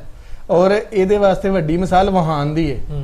ਵੁਹਾਨ ਦੇ ਵਿੱਚ ਜਿਸ ਤਰ੍ਹਾਂ ਉਹਨਾਂ ਨੇ ਕਰਕੇ ਪੂਰਾ ਇਲਾਕਾ ਚੀਨ ਨੇ ਡੱਕਿਆ ਔਰ ਉਹਨਾਂ ਨੇ ਬੀਜਿੰਗ ਤੱਕ ਨਹੀਂ ਅਪੜਨ ਦਿੱਤਾ ਵਾਇਰਸ, ਤੇ ਉਹਦੇ ਵਿੱਚ ਚੀਨ ਗਵਰਨਮੈਂਟ ਸਾਨੂੰ ਦੀ ਸਬਕ ਸ਼ਾਬਾਸ਼ ਸਿੱਖਣਾ ਆਪਣੀ ਜਗ੍ਹਾ ਤੇ, ਪਰ ਲੋਕਾਂ ਦੀ ਰਿਸਪੌਂਸਿਬਿਲਟੀ ਵੀ ਆਪਣੀ ਜਗ੍ਹਾ ਤੇ। ਬਿਲਕੁਲ ਬਿਲਕੁਲ। ਤੇ ਗੱਲ ਇਹ ਹੈ ਕਿ ਜੀ ਜੋ ਉੱਤੇ ਕਰ ਰਹੇ ਨੇ ਬਹੁਤ ਸੋਹਣਾ ਕਰ ਰਹੇ ਨੇ, ਸਾਨੂੰ ਉਹਨਾਂ ਤੇ ਇਤਮਾਦ ਹੈ, ਅਦਾਰਿਆਂ ਦੇ ਇਤਮਾਦ ਹੈ, ਸਾਰੇ ਜੋ ਕਰ ਰਹੇ ਨੇ ਠੀਕ ਕਰ ਰਹੇ ਨੇ, ਪਰ ਗੱਲ ਇਹ ਹੈ ਕਿ ਅਸੀਂ ਆਪਣੇ ਬੰਦੇ ਜਿਹੜੇ ਸਾਡੀ ਆਵਾਮ ਹੈ, ਅਸੀਂ ਉਹਨੂੰ ਬਾਰ-ਬਾਰ ਕਵਾਂਗੇ ਕਿ ਭਾਈ ਤੁਹਾਡੇ ਮਿਹਰਬਾਨੀ ਹੈ ਕਿ ਇਹਨੂੰ ਸੀਰੀਅਸ ਲਵੋ। ਔਰ ਗੱਲ ਇਹ ਕਿ ਜਿੰਨਾ ਚਿਰ ਤੁਸੀਂ ਨਹੀਂ ਕਰੋਗੇ ਤੇ ਉਹਨੂੰ ਆਵਾਗੌਰ ਨਾ ਕਰੋ। ਗੱਲ ਬਿਲਕੁਲ ਇਹ ਗੱਲ ਇਦਾਂ ਦੀ ਨਹੀਂ ਹੈ।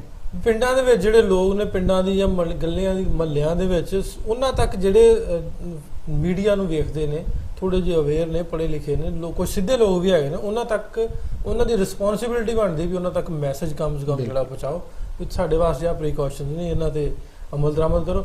ਚਲੋ ਸਾਹਿਬ ਆਖਰ ਤੇ ਨਜ਼ਰ ਮਾਰ ਲੈਂਦੇ ਆ, ਕੰਪੇਅਰ ਕਰ ਲੈਂਦੇ ਆ ਇੰਡੀਆ ਨੂੰ ਜਾਂ ਪਾਕਿਸਤਾਨ ਨੂੰ। ਪਾਕਿਸਤਾਨ ਦੇ ਵਿੱਚ ਜਿਹੜੇ ਕੇਸਿਸ ਨੇ, ਹੁਣ ਮੈਂ ਉਹਨਾਂ ਦੀ ਥੋੜੀ ਜਿਹੀ ਗਿਣਤੀ ਤਫਸੀਲ ਦੇ ਨਾਲ ਦੱਸ ਦੇਵਾਂ ਐਂਡ ਤੇ।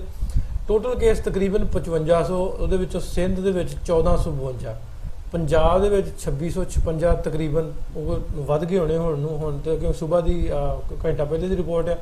KPK ਖੈਬਰ ਪਖਤੂਨਖਵਾ ਦੇ 744, ਬਲੋਚਿਸਤਾਨ ਦੇ ਵਿੱਚ 231, ਇਸਲਾਮਾਬਾਦ ਦੇ ਵਿੱਚ 131।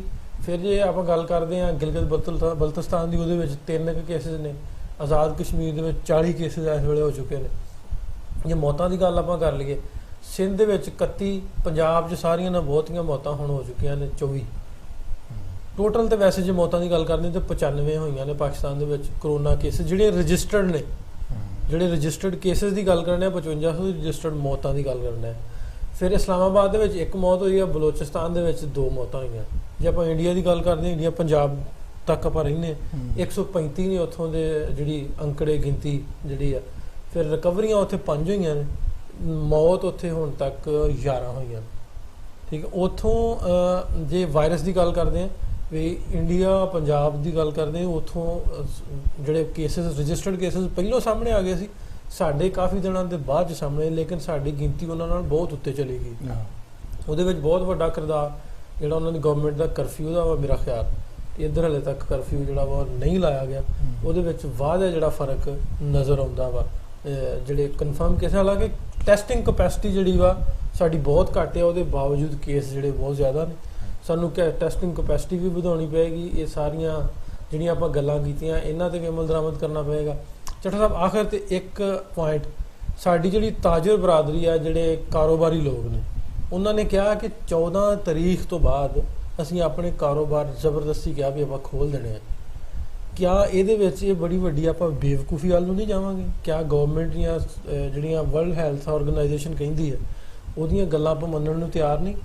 ਪੈਸਾ ਫਿਰ ਕਮਾਇਆ ਜਾ ਸਕਦਾ, ਜਾਨਾਂ ਕਮਾਈਆਂ ਜਾ ਸਕਦੀਆਂ। ਨਹੀਂ ਜੀ ਨਹੀਂ, ਬਿਲਕੁਲ ਬੜਾ ਐਸਾ ਨੁਕਸਾਨ ਹੋਏਗਾ ਜਿਹੜਾ ਰਿਕਵਰ ਨਹੀਂ ਹੋ ਸਕਦਾ। ਗੱਲ ਇਹ ਵੇ ਕਿ ਉਹਨਾਂ ਦੀ ਆਪਣੀ ਜਗ੍ਹਾ ਤੇ ਉਹ ਜੋ ਵੀ ਗੱਲ ਕਰ ਰਹੇ ਨੇ ਠੀਕ ਕਰ ਰਹੇ ਹੋਣਗੇ, ਪਰ ਜਿੰਨਾ ਚਿਰ ਹੁਕੂਮਤ ਉਹਨਾਂ ਨੂੰ ਇਜਾਜ਼ਤ ਨਹੀਂ ਦਿੰਦੀ। ਔਰ ਮੈਂ ਸਮਝਦਾ ਕਿ ਬੀਇੰਗ ਇੱਕ ਰਿਸਪੌਂਸਿਬਲ ਸਿਟੀਜ਼ਨ, ਗੱਲ ਇਹ ਵੇ ਕਿ ਤੁਸੀਂ ਜਾਣਦੇ ਆ ਕਿ ਕਾਰੋਬਾਰਾਂ ਦੀ ਕੀ ਹਾਲਾਤ ਨੇ, ਪਰ ਇਹਦੇ ਤੋਂ ਵੱਖ ਇਹ ਵੀ ਜਾਣਦੇ ਆ ਕਿ ਬੰਦੇ ਵੀ ਬੜੇ ਜ਼ਰੂਰੀ ਨੇ। ਐਡੇ ਵੀ ਮਾੜੇ ਨਹੀਂ ਗੱਲਾਂ ਹੋ ਗਈਆਂ। ਗੱਲ ਇਹ ਵੇ ਕਿ ਸਾਨੂੰ ਗਵਰਨਮੈਂਟ ਦੇ ਨਾਲ ਚੱਲਣਾ ਚਾਹੀਦਾ ਇਸ ਵੇਲੇ। ਔਰ ਉਹ ਅਦਾਰੇ ਜਿਹੜੇ ਸਾਡੇ ਨਾਲ ਹੈਲਥ ਦੇ ਨੇ ਜਾਂ ਮੁxtਲਿਫ ਅਦਾਰੇ ਜਿਹੜੇ ਸਾਨੂੰ ਬਚਾਉਣਾ ਚਾਹ ਰਹੇ ਨੇ, ਉਹਨਾਂ ਦੀ ਇਮਦਾਦ ਕਰਨੀ ਪੈਗੀ। ਵੀ ਜਿੰਨਾ ਚਿਰ ਤੁਸੀਂ ਇਹ ਕੰਮ ਨਹੀਂ ਕਰੋਗੇ ਉਨੀ ਦੇਰ ਤੱਕ ਕਿਸ ਤਰ੍ਹਾਂ ਤੁਸੀਂ ਮਹਿਫੂਜ਼ ਰਹਿ ਸਕਦੇ ਹੋ? ਤੁਸੀਂ ਖੁਦ ਹੀ ਆਪਣੇ ਦੁਸ਼ਮਣ ਬਣ ਗਏ, ਔਰ ਤੁਸੀਂ ਖੁਦ ਨਹੀਂ ਹੋ ਬਣੇ, ਤੁਸੀਂ ਬਾਕੀਆਂ ਦੇ ਵੀ ਦੁਸ਼ਮਣ ਹੋ। ਔਰ ਉਸ ਜਿਹੜਾ ਦੁਸ਼ਮਣ, ਲੇਕਿਨ ਦੂਜੇ ਬੰਨੀ ਹੁਕੂਮਤ ਨੂੰ ਇਹ ਚਾਹੀਦਾ ਕਿ ਜੇ ਤਾਜਰ ਔਖਾ ਹੋਇਆ ਹੈ ਤੇ ਉਹਦੀ ਇਮਦਾਦ ਦੇ ਕੁਝ ਜਲਦੀ ਕਰਨ। ਪਹਿਲਾਂ ਵੀ ਉਹਨਾਂ ਖੈਰ ਕਾਫੀ ਕੀਤਾ, ਲੇਕਿਨ ਮਜ਼ੀਦ ਕਰਨਾ ਚਾਹੀਦਾ। ਮੈਂ ਕਹਿੰਦਾ ਮਜ਼ੀਦ ਕਰਨਾ ਚਾਹੀਦਾ। ਔਰ ਇਹਦੇ ਨਾਲ ਇਹ ਲੜਾਈ ਗਵਰਨਮੈਂਟ ਨੂੰ ਕੱਲਾ ਇਹਦੀ ਇਹ ਗੱਲ ਵੀ ਜੇ ਆਪਾਂ ਕੰਪੇਅਰ ਆਪਾਂ ਕਰ ਨਹੀਂ ਸਕਦੇ, ਕੈਨੇਡਾ ਅਮਰੀਕਾ ਨਾਲ ਆਪਾਂ ਕੰਪੇਅਰ ਨਹੀਂ ਕਰ ਸਕਦੇ। ਉਹਨਾਂ ਨੇ ਬਰਾਹੇ ਰਾਸਤ ਜਿਹੜੇ ਭਾਵੇਂ ਉਹ ਬਿਜ਼ਨਸਮੈਨ ਸਨ ਤੇ ਭਾਵੇਂ ਉਹ ਲੋਕਲ ਤਬਕੇ, ਸਾਰਿਆਂ ਨੂੰ ਉਹਨਾਂ ਨੇ ਰਿਲੀਫ ਦਿੱਤਾ। ਉਹਨਾਂ ਦੇ ਡਾਇਰੈਕਟ ਅਕਾਊਂਟਸ 'ਚ ਪੈਸੇ ਦਿੱਤੇ ਜਿੰਨੇ ਉਹਨਾਂ ਦੇ ਵਰਕਰ ਸਨ। ਅਮਰੀਕਾ ਦੀ ਗੱਲ ਕਰਾਂ 500 ਤੋਂ ਘੱਟ ਵਰਕਰ ਸਨ, ਉਹਨਾਂ ਨੂੰ ਕਿੰਨੇ % ਉਹਨਾਂ ਦੀ ਤਨਖਾਹਾਂ ਜਿਹੜੀਆਂ ਸਰਕਾਰ ਨੇ ਦਿੱਤੀਆਂ। ਅਸੀਂ ਇਸ ਪੋਜੀਸ਼ਨ 'ਚ ਨਹੀਂ ਹੈ ਕਿ ਆਪਾਂ ਤਨਖਾਹਾਂ ਨਹੀਂ ਦੇ ਸਕਦੇ, ਲੇਕਿਨ ਉਹਦੇ ਵਿੱਚ ਜਿਵੇਂ ਕੰਸਟਰਕਸ਼ਨ ਦੇ ਵਿੱਚ ਇਹਨਾਂ ਨੇ ਰਿਲੀਫ ਦਿੱਤਾ। ਗਵਰਨਮੈਂਟ ਨੂੰ ਵੀ ਇਹ ਚਾਹੀਦਾ ਹੁਣ ਸੋਚਣਾ ਕਿ ਜਿਹੜੇ ਬਿਜ਼ਨਸਮੈਨ ਨੇ ਉਹਨਾਂ ਨੂੰ ਵੀ ਰਿਲੀਫ, ਤਾਜਰ ਬਰਾਦਰੀ ਨੂੰ ਰਿਲੀਫ ਕਿਵੇਂ ਦਿੱਤਾ ਜਾ ਸਕਦਾ। ਸੋ ਗਵਰਨਮੈਂਟ ਨੂੰ ਇਹ ਵੀ ਰਿਲੀਫ ਵੀ, ਤਾਜਰ ਬਰਾਦਰੀ ਨੂੰ ਵੀ, ਬਿਜ਼ਨਸਮੈਨਾਂ ਨੂੰ ਵੀ, ਫੈਕਟਰੀਆਂ ਵਾਲਿਆਂ ਨੂੰ ਵੀ, ਮਿੱਲਾਂ ਵਾਲਿਆਂ ਨੂੰ ਵੀ, ਜ਼ਮੀਨਾਂ ਵਾਲਿਆਂ ਨੂੰ, ਸਾਰਿਆਂ ਨੂੰ ਕੰਮ ਥੋੜਾ ਬਹੁਤ ਜਿਹੜਾ ਵਾ ਰਿਲੀਫ ਸਾਨੂੰ ਦੇਣਾ ਪਏਗਾ। ਸੋ ਅੱਜ ਦੀ ਸਾਡੀ ਬੈਠਕ ਸੀ ਜਿਹੜੀ, ਅੱਜ ਦਾ ਜਿਹੜਾ ਪ੍ਰੋਗਰਾਮ ਸੀ ਉਹ ਪਾਕਿਸਤਾਨ ਦੇ ਹਾਲਾਤ ਨੂੰ ਲੈ ਕੇ, ਉਧਰ ਦੇ ਪੰਜਾਬ ਦੇ ਹਾਲਾਤ ਨੂੰ ਲੈ ਕੇ ਆਪਾਂ ਗੱਲਬਾਤ ਕਰਨ ਡਏ ਸਾਂ। ਕਾਫੀ ਲੰਮੀ ਗੱਲਬਾਤ ਸਾਡੀ ਚੱਲੀ। ਹੋਪਫੁਲੀ ਆਉਣ ਵਾਲੇ ਦਿਨਾਂ ਦੇ ਵਿੱਚ ਇਹ ਪ੍ਰੋਗਰਾਮ ਆਪਾਂ ਕੰਟੀਨਿਊਸਲੀ ਰੋਜ਼ਾਨਾ ਦੀ ਬੁਨਿਆਦ ਤੇ ਤੁਹਾਡੇ ਤੱਕ ਲੈ ਕੇ ਆਵਾਂਗੇ। ਇੱਧਰ ਦੇ ਪਾਕਿਸਤਾਨ ਦਾ ਪੰਜਾਬ ਦੇ ਜੋ ਹਾਲਾਤ ਨੇ, ਪਾਕਿਸਤਾਨ ਦੇ ਜੋ ਹਾਲਾਤ ਨੇ ਕਰੋਨਾ ਨੂੰ ਲੈ ਕੇ, ਮੁਲਕੀ ਹਾਲਾਤ ਕੀ ਨੇ, ਤੁਹਾਡੇ ਤੱਕ ਰੱਖਦੇ ਰਵਾਂਗੇ। ਅਗਲੇ ਪ੍ਰੋਗਰਾਮ ਤੱਕ ਲਈ ਨਾਸਰ ਢਿੱਲੋਂ ਤੇ ਤੌਹੀਦ ਚੱਠੇ ਨੂੰ ਇਜਾਜ਼ਤ ਦਿਓ।